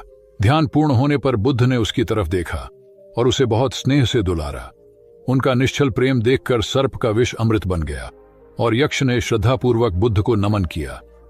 कहानी का सार यह है कि मन की कलुषता पर एकाग्रता, स्नेह और संभव से ही विजय प्राप्त की जा सकती है। बौद्ध भिक्षु बोधि धर्म भ्रमण करते हुए एक गांव में पहुंचे। लोग उनका बहुत आदर करते थे। बोधि धर्म व उनके शिष्यों का ग्रामीणों ने हार्दिक सत्कार किया और फिर उनके पवित्र वचनों को सुनने के लिए उनके आसपास एकत्रित हो गए। बोधि धर्म लोगों को धर्म और आचरण विषयक अच्छी बातें सरल भाषा में समझाने लगे। तभी वहां एक व्यक्ति आया और बोधि धर्म को अपशब्द कहने लगा। उपस्थित जनसमूह ने उसे रोकने का बहुत प्रयास किया, किंतु वह नहीं माना तथा अनवरत बोधि धर्म को बुरा भला कहता रहा। लोगों ने कहा कि महाराज, ये व्यक्ति कितना उद्दंड है, निरर्थक ही आपको अपशब्द कह रहा है।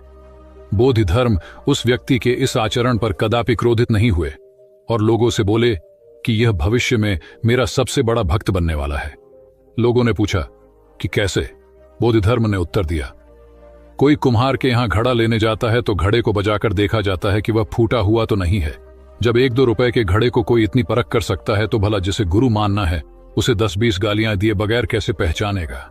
पहले वह परीक्षा लेगा कि गुरु में धैर्य, आक्रोश व समता भाव कितना है। यह जानने के बाद ही तो वह गुरु को स्वीकारेगा। इसलिए यह व्यक्ति मुझे निरर्थक ही अपशब्द नहीं कह रहा है और आगे चलकर वास्तव में वह व्यक्ति बोधि धर्म का सबसे बड़ा भक्त बना। किसी को शिक्षा देने से पूर्व स्वयं का आचरण भी तदनुरूप होना चाहिए, तभी गुरु का महान पद मिलता है। वस्तुतः गुरु की गुरुता तभी स्वीकारी जाती है जबकि उसमें सदाचरण के सभी लक्षण मौजूद हों। महात्मा गौतम बुद्ध के श्रावस्ती में प्रवचन चल रहे थे। प्रवचन में नित्य ही बड़ी संख्या में लोग आते और विविध महत्वपूर्ण व गंभीर विषयों पर बुद्ध से ज्ञान ग्रहण करते।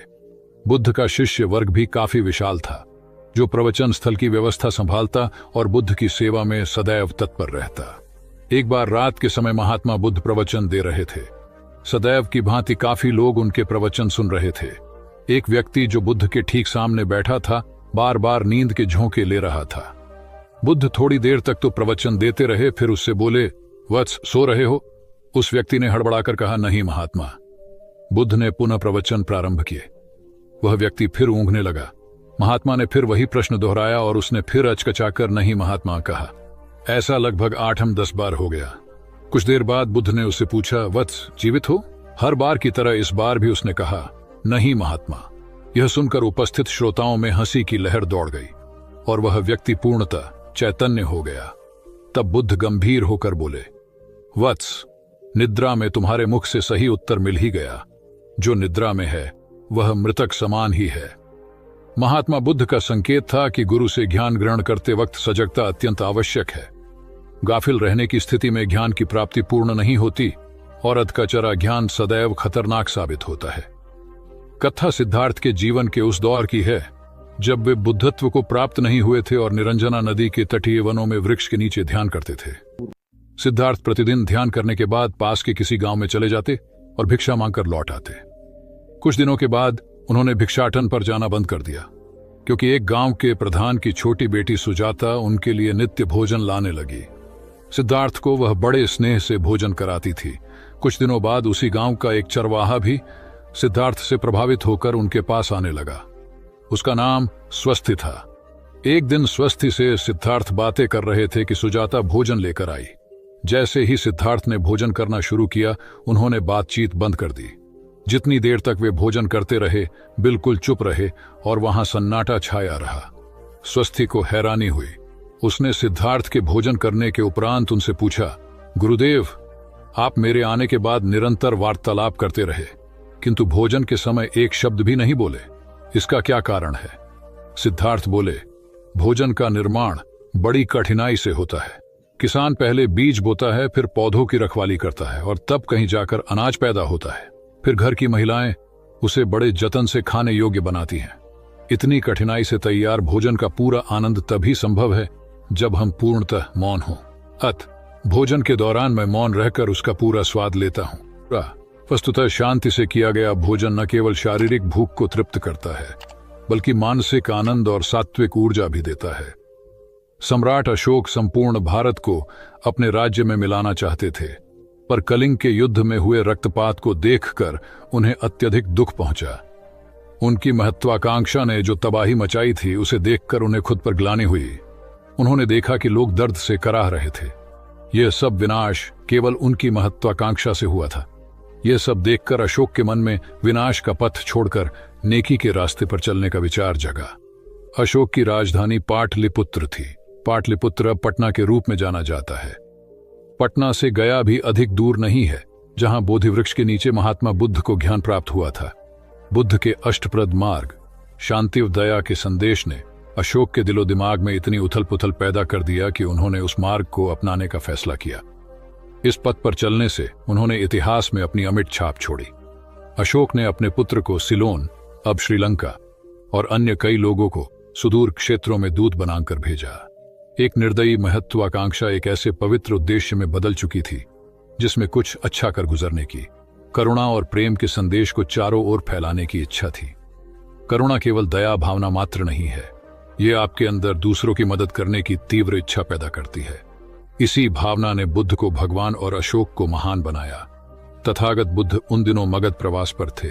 साथ में शिष्यों का बड़ा समूह भी था। प्रतिदिन बुद्ध के प्रवचन होते, जिनका लाभ लेने के लिए बड़ी संख्या में लोग आते। इन लोगों में साधारण जन के साथ विशिष्ट हस्तियां भी शामिल रहती थीं। हालांकि बुद्ध सभी के प्रति समान रूप से प्रेम व आत्मीयता का व्यवहार रखते थे। इन लोगों में नगर सेठ का पुत्र भी था, जो बड़े ध्यान से बुद्ध के प्रवचन सुनता था। वह नित्य ही बुद्ध के शिष्यों के समक्ष बुद्ध की तारीफों के पुल बांधता और धन्य धन्य भाव से घर जाता। एक दिन प्रवचन समाप्त होने के बाद उसने किसी शिष्य से कहकर बुद्ध से मिलने की हार्दिक इच्छा प्रकट की। जब उसे बुद्ध के सामने ले जाया गया तो उसने उन्हें साष्टांग प्रणाम कर कहा, भगवान, आप जैसा तपस्वी और ज्ञानी व्यक्ति पहले न कभी हुआ था और न भविष्य में होगा। यह सुनते ही बुद्ध ने उसकी बात बीच में ही रोककर कहा, वत्स, क्या तुमने इतना अध्ययन कर लिया है कि अब तक कितने संत महापुरुष हुए हैं, और क्या भविष्य भी जान चुके हो कि आगे और कोई नहीं होगा? युवक लज्जित भाव से चुप खड़ा रहा, क्योंकि इस बात का उसके पास कोई जवाब नहीं था। बुद्ध ने अपनी बात समाप्त करते हुए उसे सीख दी, सदैव अपनी आंखें खुली रखो। जो जैसा है उसे वैसा ही महत्व दो, किसी से उसकी तुलना मत करो। कथा का सार यह है कि किसी भी क्षेत्र के अधिकारी विद्वान की स्वतंत्र रूप से प्रशंसा करना उचित है, किंतु सर्वश्रेष्ठ बताना अनुचित, क्योंकि श्रेष्ठता को व्यक्ति, समय व स्थान की सीमाओं में नहीं बांधा जा सकता। आनंद भगवान बुद्ध के प्रमुख व प्रिय शिष्य थे। उनके स्वभाव में उदारता, स्नेह व सहिष्णुता जैसे गुण शामिल थे। वे सभी के प्रति समान व्यवहार करते थे। उनकी दृष्टि में कोई छोटा या बड़ा नहीं था। एक बार आनंद कहीं जा रहे थे। रास्ते में उन्हें बड़े जोर की प्यास लगी। आसपास देखा तो निकट ही कुआं दिखाई दिया। वे वहां पहुंचे। कुएं से एक लड़की पानी भर रही थी। आनंद ने उसके पास जाकर कहा, बहन, मैं बड़ी दूर से आ रहा हूं, मुझे बहुत जोर से प्यास लगी है, कृपा कर पानी पिला दो। उनकी बात सुनते ही लड़की कांप उठी, क्योंकि वह अछूत जाति की थी। वह जानती थी कि किसी ऊंची जाति के व्यक्ति को पानी पिलाना उसके अधिकार क्षेत्र से बाहर है। वह निगाह नीची कर चुपचाप खड़ी रही। आनंद ने प्यास से व्याकुल होकर फिर कहा, बहन, तुमने सुना नहीं, प्यास के मारे मेरे प्राण निकले जा रहे हैं, मुझे पानी पिला दो। लड़की भयवश कुछ नहीं बोल पाई। जब आनंद ने बड़े स्नेह से उससे पानी न पिलाने का कारण पूछा तो वह बोली, मैं निम्न जाति की कन्या हूं, आपको पानी कैसे पिला सकती हूं? उसकी बात सुनकर आनंद ने कहा, बहन, मैंने तुमसे पानी मांगा है, जाति तो नहीं पूछी। आनंद की उदारता ने उस कन्या का भय दूर कर दिया और उन्हें पानी पिलाकर वह धन्य हो गई। कथा का सार यह है कि ईश्वर की दृष्टि सम होने के कारण उसने सभी मनुष्यों को समान शरीर, बुद्धि और भावना से नवाजा है। अपने सृष्टिकर्ता के विरुद्ध जाकर मानव मानव में भेद करना सर्वथा अनुचित है। एक बार भगवान बुद्ध अपने शिष्यों के साथ पाटलिपुत्र पहुंचे। सभी लोग एक विहार में रुके। भोजन के बाद बुद्ध ने आनंद से अगले दिन से प्रवचन आरंभ करने को कहा। अगले दिन बुद्ध का प्रवचन सुनने बड़ी संख्या में लोग उपस्थित थे। बुद्ध प्रवचन देने के बाद लोगों से मिलते, उनकी समस्याएं सुनते और नेक सलाह देते। एक दिन प्रवचन के समय बुद्ध के शिष्य आनंद ने उनसे पूछा, भंते, आपके सामने हजारों लोग बैठे हैं, बताइए कि इनमें सबसे सुखी कौन है? बुद्ध ने एक विहंगम दृष्टि भीड़ पर डालते हुए कहा, वह देखो, सबसे पीछे एक दुबला पतला फटे वस्त्र पहने जो आदमी बैठा है, वह सर्वाधिक सुखी है। आनंद सहमत नहीं हुआ। वह बोला, यह कैसे संभव है? वह तो बहुत दयनीय जान पड़ता है। बुद्ध ने अपनी बात सिद्ध करने के लिए बारी बारी से सामने बैठे लोगों से पूछा, तुम्हें क्या चाहिए? किसी ने संतान मांगी तो किसी ने मकान, कोई रोग मुक्ति चाहता था तो कोई अपने शत्रु पर विजय। ऐसा एक भी व्यक्ति नहीं था जिसे कोई इच्छा ना हो। अंत में बुद्ध ने उस फटेहाल आदमी को बुलाकर पूछा, तुम्हें क्या चाहिए? उसने हाथ जोड़कर जवाब दिया, कुछ नहीं। यदि ईश्वर को मुझे कुछ देना ही है तो बस इतना कर दें कि मेरे अंदर कभी कोई चाह पैदा ना हो। मैं ऐसे ही स्वयं को सबसे बड़ा सुखी मानता हूं। उसकी बात सुनकर आनंद से बुद्ध ने कहा, आनंद, जहां चाह है वहां सुख नहीं हो सकता। आनंद ने बुद्ध की इस शिक्षा को सदा के लिए गांठ बांध लिया। सार यह है कि लालसा से लोभ बढ़ता है, जो असंतोष का जनक होता है। यदि सही अर्थों में सुख पाना है तो किसी लालसा की बजाय उपलब्ध स्थितियों में संतुष्ट रहना चाहिए। गौतम बुद्ध ने बहुत से अज्ञानी लोगों को सम्यक दृष्टि प्रदान की थी। तब को बात है, कौसाम्बी में एक ब्रह्मचारी रहता था। उसे अभिमान था कि उस जैसा कोई विद्वान नहीं है, इसलिए अपने साथ सदैव जलती मशाल रखता था। गौतम बुद्ध ने देखा तो उसे पूछा, अरे, ये मशाल लिए क्यों घूमते हो? ब्रह्मचारी ने उत्तर दिया, सभी प्राणी अंधकार और अज्ञान में पथश्रष्ट हैं, उन्हें रास्ता दिखाने के लिए मशाल लिए घूमता हूं। तथागत ने पूछा, क्या तुम्हें 4 प्रकार की विद्याओं, शब्द विद्या, नक्षत्र विद्या, राज विद्या व युद्ध विद्या का पूर्ण ज्ञान है? ब्रह्मचारी ने अपनी अनभिज्ञता प्रकट करते हुए मशाल फेंककर तथागत के चरणों में मस्तक झुका दिया। उसका ज्ञान गर्वचूर हो गया। जो दूसरों को मूर्ख समझकर उनसे घृणा करता है, वो उस व्यक्ति की तरह है जो स्वयं अंधा होकर दूसरों को मशाल दिखाता घूमता है। अहंकारी कभी विवेकवान नहीं हो सकता और बिना विवेक के सत असत का ज्ञान नहीं हो सकता। अंततः ऐसे विवेकांत व्यक्ति को जीवन में कोई उपलब्धि प्राप्त नहीं होती, हताशा ही हाथ लगती है। काशाय वस्त्र पहन लिए। उसने सुना, आप एकाहारी हो गए हैं, वह भी एकाहारी हो गई। आपने उत्तम पलंग पर सोना त्याग दिया है तो इसने भी त्याग दिया। आपने माला का त्याग किया, गंध का त्याग किया तो इसने भी वह सब त्याग दिया। मायके वाले इसे संदेश भेजते हैं, वे इसे ले जाना चाहते हैं, लेकिन यह यहीं रहती है, इसी कक्ष में। यह गुण की मूर्ति है। राजा स्नेह से अपनी बहू को देखते रहे। अचानक तथागत उठे, उस कक्ष से बाहर चले गए। शाक्य मुनि ने शिष्यों को शांत रहने को कहा था, लेकिन वे स्वयं उस कक्ष से बाहर चले गए। मैं हमेशा सोचता हूं, उस पल क्या हुआ होगा, उनके मन के भीतर कैसे कैसे विचार उठते होंगे। क्या संबोधि एक लघु क्षण होता है या दीर्घ क्षण? क्या संबोधि एक अनंत अभ्यास है? क्या संयम उसका गरुड़यान है? धम्मपद का 13वां श्लोक बार बार याद आता है, यथागारम दुछेन बुट्टी समति विभजती एवं अभावितम चित्तम राघो समति विभजती।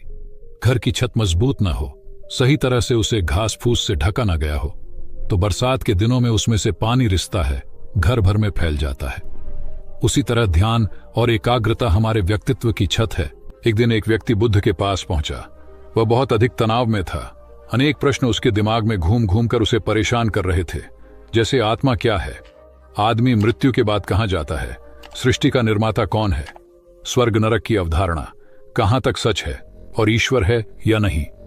उसे इन प्रश्नों के उत्तर नहीं मिल रहे थे। जब वह बुद्ध के पास पहुंचा तो उसने देखा कि बुद्ध को कई लोग घेर कर बैठे हैं। बुद्ध उन सभी के प्रश्नों व जिज्ञासाओं का समाधान अत्यंत सहज भाव से कर रहे हैं। काफी देर तक यह क्रम चलता रहा, किंतु बुद्ध धैर्यपूर्वक हर एक को संतुष्ट करते रहे। बेचारा व्यक्ति वहां का हाल देखकर परेशान हो गया। उसने सोचा कि इन्हें दुनियादारी के मामलों में पड़ने से क्या लाभ, अपना भगवत भजन करें और बुनियादी समस्याओं से ग्रस्त इन लोगों को भगाए। किंतु बुद्ध का व्यवहार देखकर तो ऐसा लग रहा था मानो इन लोगों का दुख उनका अपना दुख है।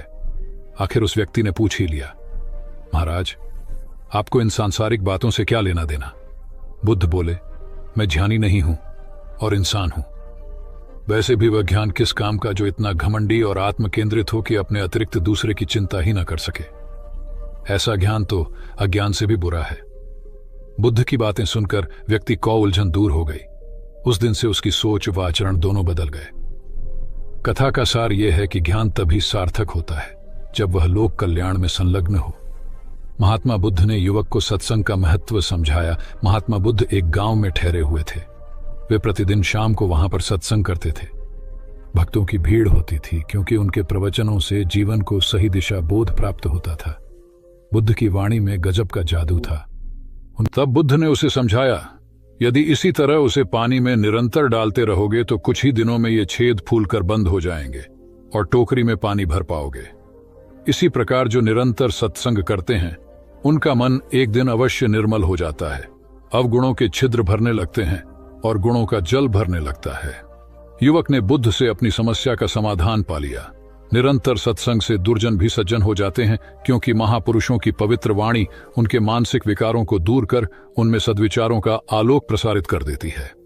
एक आदमी को बुद्ध ने सुझाव दिया कि दूर से पानी लाते हो, क्यों नहीं अपने घर के पास एक कुआं खोद लेते? हमेशा के लिए पानी की समस्या से छुटकारा मिल जाएगा। सलाह मानकर उस आदमी ने कुआं खोदना शुरू किया, लेकिन 7-8 फीट खोदने के बाद उसे पानी तो क्या, गीली मिट्टी का भी चिन्ह नहीं मिला। उसने वह जगह छोड़कर दूसरी जगह खुदाई शुरू की, लेकिन 10 फीट खोदने के बाद भी उसमें पानी नहीं निकला। उसने फिर तीसरी जगह कुआं खोदना शुरू किया, लेकिन यहां भी उसे निराशा ही हाथ लगी। इस क्रम में उसने 8-10 फीट के 10 कुएं खोद डाले, लेकिन पानी कहीं नहीं मिला। वह निराश होकर बुद्ध के पास गया। उसने बुद्ध को बताया कि मैंने 10 कुएं खोद डाले, मगर पानी एक में भी नहीं निकला। बुद्ध को आश्चर्य हुआ। वे स्वयं चलकर उस स्थान पर आए जहां उसने 10 गड्ढे खोदे हुए थे। बुद्ध ने उन गड्ढों की गहराई देखी और सारा माजरा समझ गए। फिर वे बोले, 10 कुएं खोदने की बजाय एक कुएं में ही तुम अपना सारा परिश्रम लगाते तो पानी कब का मिल गया होता। तुम सब गड्ढों को बंद कर दो, केवल एक को गहरा करते जाओ, पानी निकल आएगा। उसने बुद्ध को बात मानकर ऐसा ही किया। परिणाम स्वरूप कुआं पूर्ण होते ही पानी निकल आया। सबने भगवान बुद्ध की जय जयकार की। धन्ना सेठ के पास 7 पुश्तों के पालन पोषण जितना धन था। उसका व्यापार चारों तरफ फैला हुआ था, किंतु फिर भी उसका मन अशांत रहता था। कभी धन की सुरक्षा की चिंता तो कभी व्यापारिक प्रतिस्पर्धा में आगे निकलने का तनाव। चिंता और तनाव के कारण वह अस्वस्थ रहने लगा। उसके मित्र ने उसकी गिरती दशा देखी तो उसे बुद्ध के पास जाने की सलाह दी। सेठ बुद्ध के पास पहुंचा और अपनी समस्या बताई। बुद्ध ने उसे सांत्वना देते हुए कहा, तुम घबराओ मत, तुम्हारा कष्ट अवश्य दूर होगा। बस तुम यहां कुछ दिन रहकर प्रभु का ध्यान किया करो। बुद्ध के कहे अनुसार सेठ ने रोज ध्यान करना शुरू कर दिया, किंतु सेठ का मन ध्यान में नहीं लगा। वह जैसे ही ध्यान करने बैठता, उसका मन फिर अपनी दुनिया में चला जाता। उसने बुद्ध को यह बात बताई, किंतु बुद्ध ने कोई उपाय नहीं बताया। थोड़ी देर बाद जब सेठ बुद्ध के साथ वन में सायंकालीन भ्रमण कर रहा था तो उसके पैर में एक कांटा चुभ गया। वह दर्द के मारे कराहने लगा। बुद्ध ने कहा, बेहतर होगा कि तुम जी कड़ाकर कांटे को निकाल दो, तब इस दर्द से मुक्ति मिल जाएगी। सेठ ने मन कड़ाकर कांटा निकाल दिया। उसे चैन मिल गया। तब बुद्ध ने उसे समझाया, ऐसे ही लोभ, मोह, क्रोध, घमंड व द्वेष के कांटे तुम्हारे मन में गड़े हैं। जब तक अपने मन की संकल्प शक्ति से उन्हें नहीं निकालोगे, अशांत ही रहोगे। सेठ का अज्ञान बुद्ध के इन शब्दों से दूर हो गया और उसने निर्मल हृदय की राह पकड़ ली। अपनी कुप्रवृत्तियों से मुक्ति के लिए संकल्पबद्धता अनिवार्य है। जब तक व्यक्ति दृढ़ निश्चय न कर ले, वह अपनी गलत आदतों से मुक्त नहीं हो सकता। बुद्ध की शिक्षा से गांव का उद्धार हुआ। एक युवक ने बुद्ध से आकर कहा, मेरा गांव अशिक्षित है। मैं अपने परिवार से झगड़कर थोड़ा बहुत पढ़ पाया हूं। आगे और पढ़ना चाहता हूं, किंतु सभी रोक रहे हैं। घर के लोग सोचते हैं कि खेती में खूब पैसा है और उसके लिए किसी शिक्षा की आवश्यकता नहीं है। यही सोच गांव वालों की भी है। कृपया आप मेरे गांव चलकर वहां शिक्षा का प्रसार करवाइए। बुद्ध युवक की बात मानकर गांव आ गए। धर्मभीरू ग्रामीणों ने बुद्ध का सत्कार किया और रोज उनके प्रवचन सुनने आने लगे। बुद्ध जब भी शिक्षा का महत्व बताते, ग्रामीण विरोधी मत रखते। एक दिन एक महिला अपने 5 साल के बच्चे के लिए पूछने लगी कि उसे किस उम्र से शिक्षा दिलवाए। तब बुद्ध ने समझाया कि तुम्हें तो 5 वर्ष पूर्व उसकी शिक्षा शुरू कर देनी थी। उसे क्या खाना है, क्या नहीं, कैसे क्या बोलना है आदि बातें शुरू से सिखाओगी, तभी तो वह अपना उचित ख्याल रख सकेगा। बुद्ध की यह बात महिला सहित सभी ग्रामीणों को समझ में आ गई। उन्होंने अपने बच्चों को विद्यालय भेजना शुरू किया। यह समय वर्षा का था। युवक ने लोगों को जल संग्रहण की तकनीक बताई। अधिकांश ने उपहास किया, किंतु युवक अपना काम करता रहा। बुद्ध का सहयोग प्राप्त था, इसलिए किसी ने उसका खुलकर विरोध नहीं किया।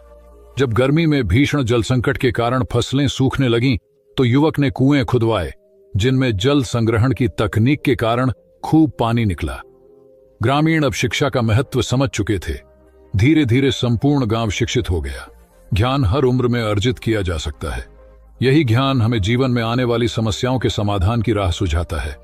एक गांव में 2 भाई रहते थे जो अपनी शैतानियों के लिए कुख्यात थे।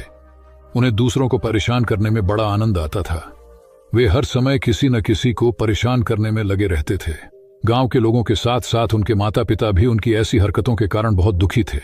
जब गांव का कोई व्यक्ति उनके माता पिता के पास उनकी शिकायत लेकर आता, तो वे दोनों को बहुत समझाते, किंतु दोनों भाइयों के कानों पर जूं तक नहीं रेंगती। एक दिन उनकी मां गांव में आए हुए महात्मा बुद्ध के पास गई और अपने बच्चों में किसी भी तरह ईश्वर का भय भर देने का आग्रह किया, ताकि वे लोग शैतानी से बाज आए। महात्मा बुद्ध ने मां से दोनों को एक एक करके उनके पास भेजने को कहा। मां ने अपने पहले लड़के को महात्मा बुद्ध के पास भेजा। वह जाकर महात्मा बुद्ध के पास बैठ गया। महात्मा बुद्ध ने उससे पूछा, ईश्वर कहाँ है? लड़के की कुछ समझ में नहीं आया और उसने कोई उत्तर नहीं दिया। तब महात्मा बुद्ध ने दोबारा यही सवाल कड़क कर पूछा, तो डर के मारे लड़का वहां से तेजी से भागा और भागते हुए अपने भाई के पास जा पहुंचा तथा बोला, भाई, तुम्हें पता है ईश्वर खो गया है और सब लोग इसके लिए हमें ही जिम्मेदार समझ रहे हैं। छोटा भाई भी इतना बड़ा आरोप सुनकर डर गया और उस दिन से दोनों ने शैतानी करना छोड़ दिया। कथा का सार यह है कि जब सीधे मार्ग से सुधार की राह न मिले तो टेढ़े मार्ग का सहारा लेना ही सर्वथा उचित है। सेठ ने बुद्ध से जाना सच्चा संपन्न होना। एक सेठ निसंतान था। अपार संपत्ति का मालिक होने के बावजूद सेठ का लोभ बरकरार था। संतान न होने का दुख उसे बहुत था और इस कारण वह न जाने कितने फकीर, बाबा और पंडितों के दर पर माथा टेक चुका था, किंतु नतीजा शून्य रहा। एक बार सेठ के नगर में बुद्ध का आगमन हुआ। सेठ ने उनकी बहुत ख्याति सुनी तो अगले ही दिन उनसे मिलने पहुंचा। बुद्ध को अपनी निसंतानता के विषय में बताया तो उन्होंने सेठ के सिर पर हाथ रखकर हार्दिक आशीर्वाद दिया। संयोग की बात कि कुछ ही समय बाद सेठ को संतान सुख प्राप्त हो गया। वह बुद्ध के प्रति आभार भाव से भर उठा। सोचने लगा कि बुद्ध के प्रति उपकार कैसे जताए। विचार करने के उपरांत उसने एक बक्से में बेशकीमती हीरे जवाहरात रखे और बुद्ध के पास पहुंचा। बुद्ध को प्रणाम निवेदित कर सेठ बोला, महाराज, आपकी कृपा से मुझे संतान का मुख देखने को मिला। मैं आपके लिए कुछ करना चाहता हूं, सो यह तुच्छ भेंट लाया हूं। बुद्ध ने हीरे जवाहरात देखते ही अस्वीकार कर दिए। उन्होंने कहा, मेरे लिए धन व्यर्थ है, इसे तुम ही रखो। जब सेठ अधिक आग्रही हुआ तो बुद्ध बोले, मैं निर्धनों से दान नहीं लेता। आश्चर्यचकित सेठ ने कहा, पर मैं तो निर्धन नहीं हूं, अपार धन संपत्ति मेरे पास है। मेरी तिजोरियां सोने चांदी, गहनों व जवाहरातों से भरी हुई हैं। रात दिन परिश्रम कर मैं इस संपत्ति को दिन दूनी रात चौगुनी कर रहा हूं, फिर मैं निर्धन कैसे हूं? तब बुद्ध ने समझाया, इसका आशय यह है कि तुम अपनी वर्तमान संपत्ति से तृप्त नहीं हो, और अतृप्त व्यक्ति निर्धन ही तो होता है, क्योंकि सच्चा संपन्न तो वह है जो तृप्त हो। बुद्ध की बातों ने सेठ की आंखें खोल दी।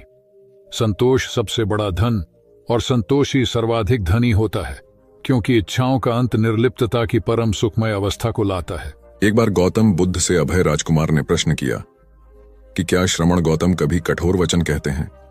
उसने सोच रखा था कि नहीं कहने पर वह बताएगा कि एक बार उन्होंने देवदत्त को नरकगामी कहा था, और यदि हां कहे तो उसने पूछा, जा सकता है कि जब आप कठोर शब्दों का प्रयोग करने से स्वयं को रोक नहीं पाते, तब दूसरों को ऐसा उपदेश कैसे देते हैं। बुद्ध ने अभय के प्रश्न का आशय जान लिया। उन्होंने कहा, इसका उत्तर न तो हां में दिया जा सकता है और न नहीं में। अभय की गोद में उस समय एक छोटा बालक था। उसकी ओर इशारा करते हुए बुद्ध ने पूछा, राजकुमार, यदि दाई के अनजाने में यह बालक अपने मुख में काठ का टुकड़ा डाल ले, तब तुम क्या करोगे? मैं उसे निकालने का प्रयास करूंगा। यदि वह आसानी से न निकल सकता हो तो बाएं हाथ से उसका सिर पकड़कर दाहिने हाथ की उंगली को टेढ़ा करके उसे निकालूंगा। यदि खून निकलने लगे तो भी मेरा यही प्रयास रहेगा कि वह काट का टुकड़ा किसी न किसी तरह बाहर निकल आए। ऐसा क्यों? इसलिए कि भंते इसके प्रति मेरे मन में अनुकंपा है। राजकुमार, ठीक इसी तरह तथागत जिस वचन के बारे में जानते हैं कि यह मिथ्या या अनर्थकारी है और उससे दूसरों के हृदय को ठेस पहुंचती है, तब उसका वे कभी उच्चारण नहीं करते। पर इसी तरह जो वचन उन्हें सत्य और हितकारी प्रतीत होते हैं तथा दूसरों को प्रिय लगते हैं, उनका वे सदैव उच्चारण करते हैं। इसका कारण यही है कि तथागत के मन में सभी प्राणियों के प्रति अनुकंपा है। भगवान बुद्ध देव और मनुष्यों के शास्ता थे, परंतु सबसे पहले वह मनुष्य थे। मनुष्य बढ़कर देवता बनता है, यह प्राचीन मान्यता थी। आज भी हम मनुष्यत्व के ऊपर देवत्व की बात करते हैं, परंतु बुद्ध ने इस क्रम को पलट दिया। उन्होंने कहा, यह जो मनुष्यता है वही देवताओं का सुगति प्राप्त करना कहलाती है। देवता जब सुगति प्राप्त करता है तब वह मनुष्य बनता है। देवताओं में विलास है, राग, द्वेष, ईर्ष्या और मोह भी वहां है। निर्वाण की साधना वहां नहीं हो सकती। इसके लिए देवताओं को मनुष्य बनना पड़ता है। मनुष्यों में ही देव पुरुष का आविर्भाव होता है, जिनको देवता नमस्कार करते हैं। मानवता धर्म का उपदेश देने वाले बुद्ध स्वयं मानवता के जीते जागते रूप थे। यहाँ उनके जीवन से संबंधित कुछ प्रसंग दिए जाते हैं, जिनसे उनके व्यक्तित्व में बैठी हुई गहरी मानवता का दर्शन होता है। भगवान का परिनिर्वाण होने वाला है। रात का पिछला पहर है। भिक्षु उनकी शैया को घेरे बैठे हैं। बुद्ध उन्हें उपदेश दे रहे हैं। कह रहे हैं, भिक्षुओं, बुद्ध धर्म और संघ के विषय में कुछ शंका हो तो पूछ लो। पीछे मलाल मत करना कि भगवान हमारे सामने थे पर हम उनसे कुछ पूछ न सके। कोई शिष्य नहीं बोलता। भगवान 3 बार कहते हैं, पर कोई भिक्षु कुछ पूछने को नहीं उठता। भगवान को शंका होती है कि कहीं वे उनके गौरव का विचार करके पूछने में संकोच तो नहीं कर रहे। इसलिए वह कहते हैं, शायद भिक्षुओं, तुम मेरे गौरव के कारण नहीं पूछ रहे। जैसे मित्र मित्र से पूछता है, वैसे तुम मुझसे पूछो। बुद्ध अपने शिष्यों की समान भूमिका पर आ जाते हैं। उनकी यह विनम्रता मनुष्य धर्म की आदर भूमि है। बुद्ध ने अपने को भिक्षुओं का कल्याण मित्र कहा है, जो उनकी मानवीय सहृदयता और विनम्रता को सूचित करता है। एक दूसरा दृश्य भी उसी समय का है। चंद कर्मार पुत्र के यहाँ बुद्ध ने अंतिम भोजन किया था। उसके बाद ही उन्हें खून गिरने की कड़ी बीमारी हो गई थी, जो उनके शरीरांत का कारण बनी। बुद्ध को उसके हृदय का बड़ा ध्यान था। भक्त उपासक को यह अफसोस हो सकता था कि उसका भोजन करके ही भगवान का शरीर छूट गया। इसलिए आखिरी सांस लेने से पहले उन्होंने आनंद को आदेश दिया, आनंद, चंद कर्मार पुत्र की इस चिंता को दूर करना और कहना, आयुष्मान तूने बद्धा लाभ कमाया कि मेरे भोजन को करके तथागत परिनिर्वाण को प्राप्त हुए। जिसके हृदय में अगाध करुणा थी, वह ऐसा क्यों न कहता। उसने अपने पति के द्वारा बुद्ध के चरणों में प्रणाम अर्पित करवाया। भगवान ने उसे आशीर्वाद देते हुए कहा, कोल्य पुत्री सुप्रवास, सुखी हो जाए, चंगी हो जाए। सुखी और चंगी होकर बिना किसी कष्ट के वह पुत्र प्रसव करे।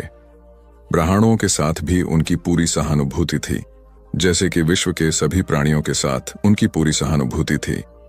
बावरी नामक ब्राह्मण के एक शिष्य ने जब अपने गुरु की ओर से भगवान के चरणों में प्रणाम निवेदन किया तो भगवान ने आशीर्वाद देते हुए कहा, शिष्यों सहित बावरी ब्राह्मण सुखी हो। माणवक, तुम भी सुखी हो, चिरजीवी हो। बुद्ध के पास छोटा बड़ा जो भी जाता था, वह उससे कहते थे, आओ, तुम्हारा स्वागत है। भगवान अपनी अंतिम यात्रा में पावा और कुसीनारा के बीच जा रहे थे। रास्ते में उन्हें पुक्कुस मल्लपुत्र नामक व्यापारी मिला। उसने उन्हें एक दुशाला भेंट किया, परंतु भगवान उसे अकेले कैसे आड़ते। वह अपने शिष्य आनंद को सम्मानित करना चाहते थे। उन्होंने कहा, पुक्कुस, दुशाले के एक भाग को मुझे ओढ़ा दे, दूसरे को आनंद को। पुक्कुस ने ऐसा ही किया। भूल करने वालों के प्रति भी बुद्ध की अनुकंपा का पार न था। एक बार एक ब्राह्मण ने भगवान को वेरंजा में वर्षावास करने का निमंत्रण दिया। भगवान वहां गए, लेकिन वह ब्राह्मण बहुधंधी था। उसने उनकी कुछ भी सुध बुध नहीं ली। बुद्ध को बड़ा कष्ट हुआ। उन्हें 3 महीने तक कुटा हुआ जौ रोज खाना पड़ रहा, क्योंकि उस समय वेरंजा में अकाल पड़ रहा था और वह भी उनको और उनके शिष्यों को घोड़ों के व्यापारियों से मिलता था।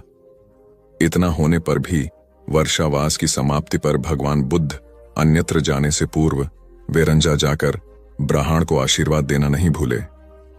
भगवान बुद्ध के जीवन में ऐसी अनंत घटनाएं मिलती हैं। उनमें हमें उनकी मानवता के दर्शन होते हैं। उनके जीवन में कोमलता की पराकाष्ठा थी और उनकी वाणी में अपर्वु माधुर्य था जो सबको अपनी ओर खींचता था। उनके मुंह से क्रोध भरा शब्द कभी नहीं निकलता था। वह मनुष्य थे, परंतु मनुष्य की दुर्बलताओं से ऊपर उठ चुके थे। उनके व्यक्तित्व में मानवता की शुभ ज्योत्सना धर्म की स्थिति बन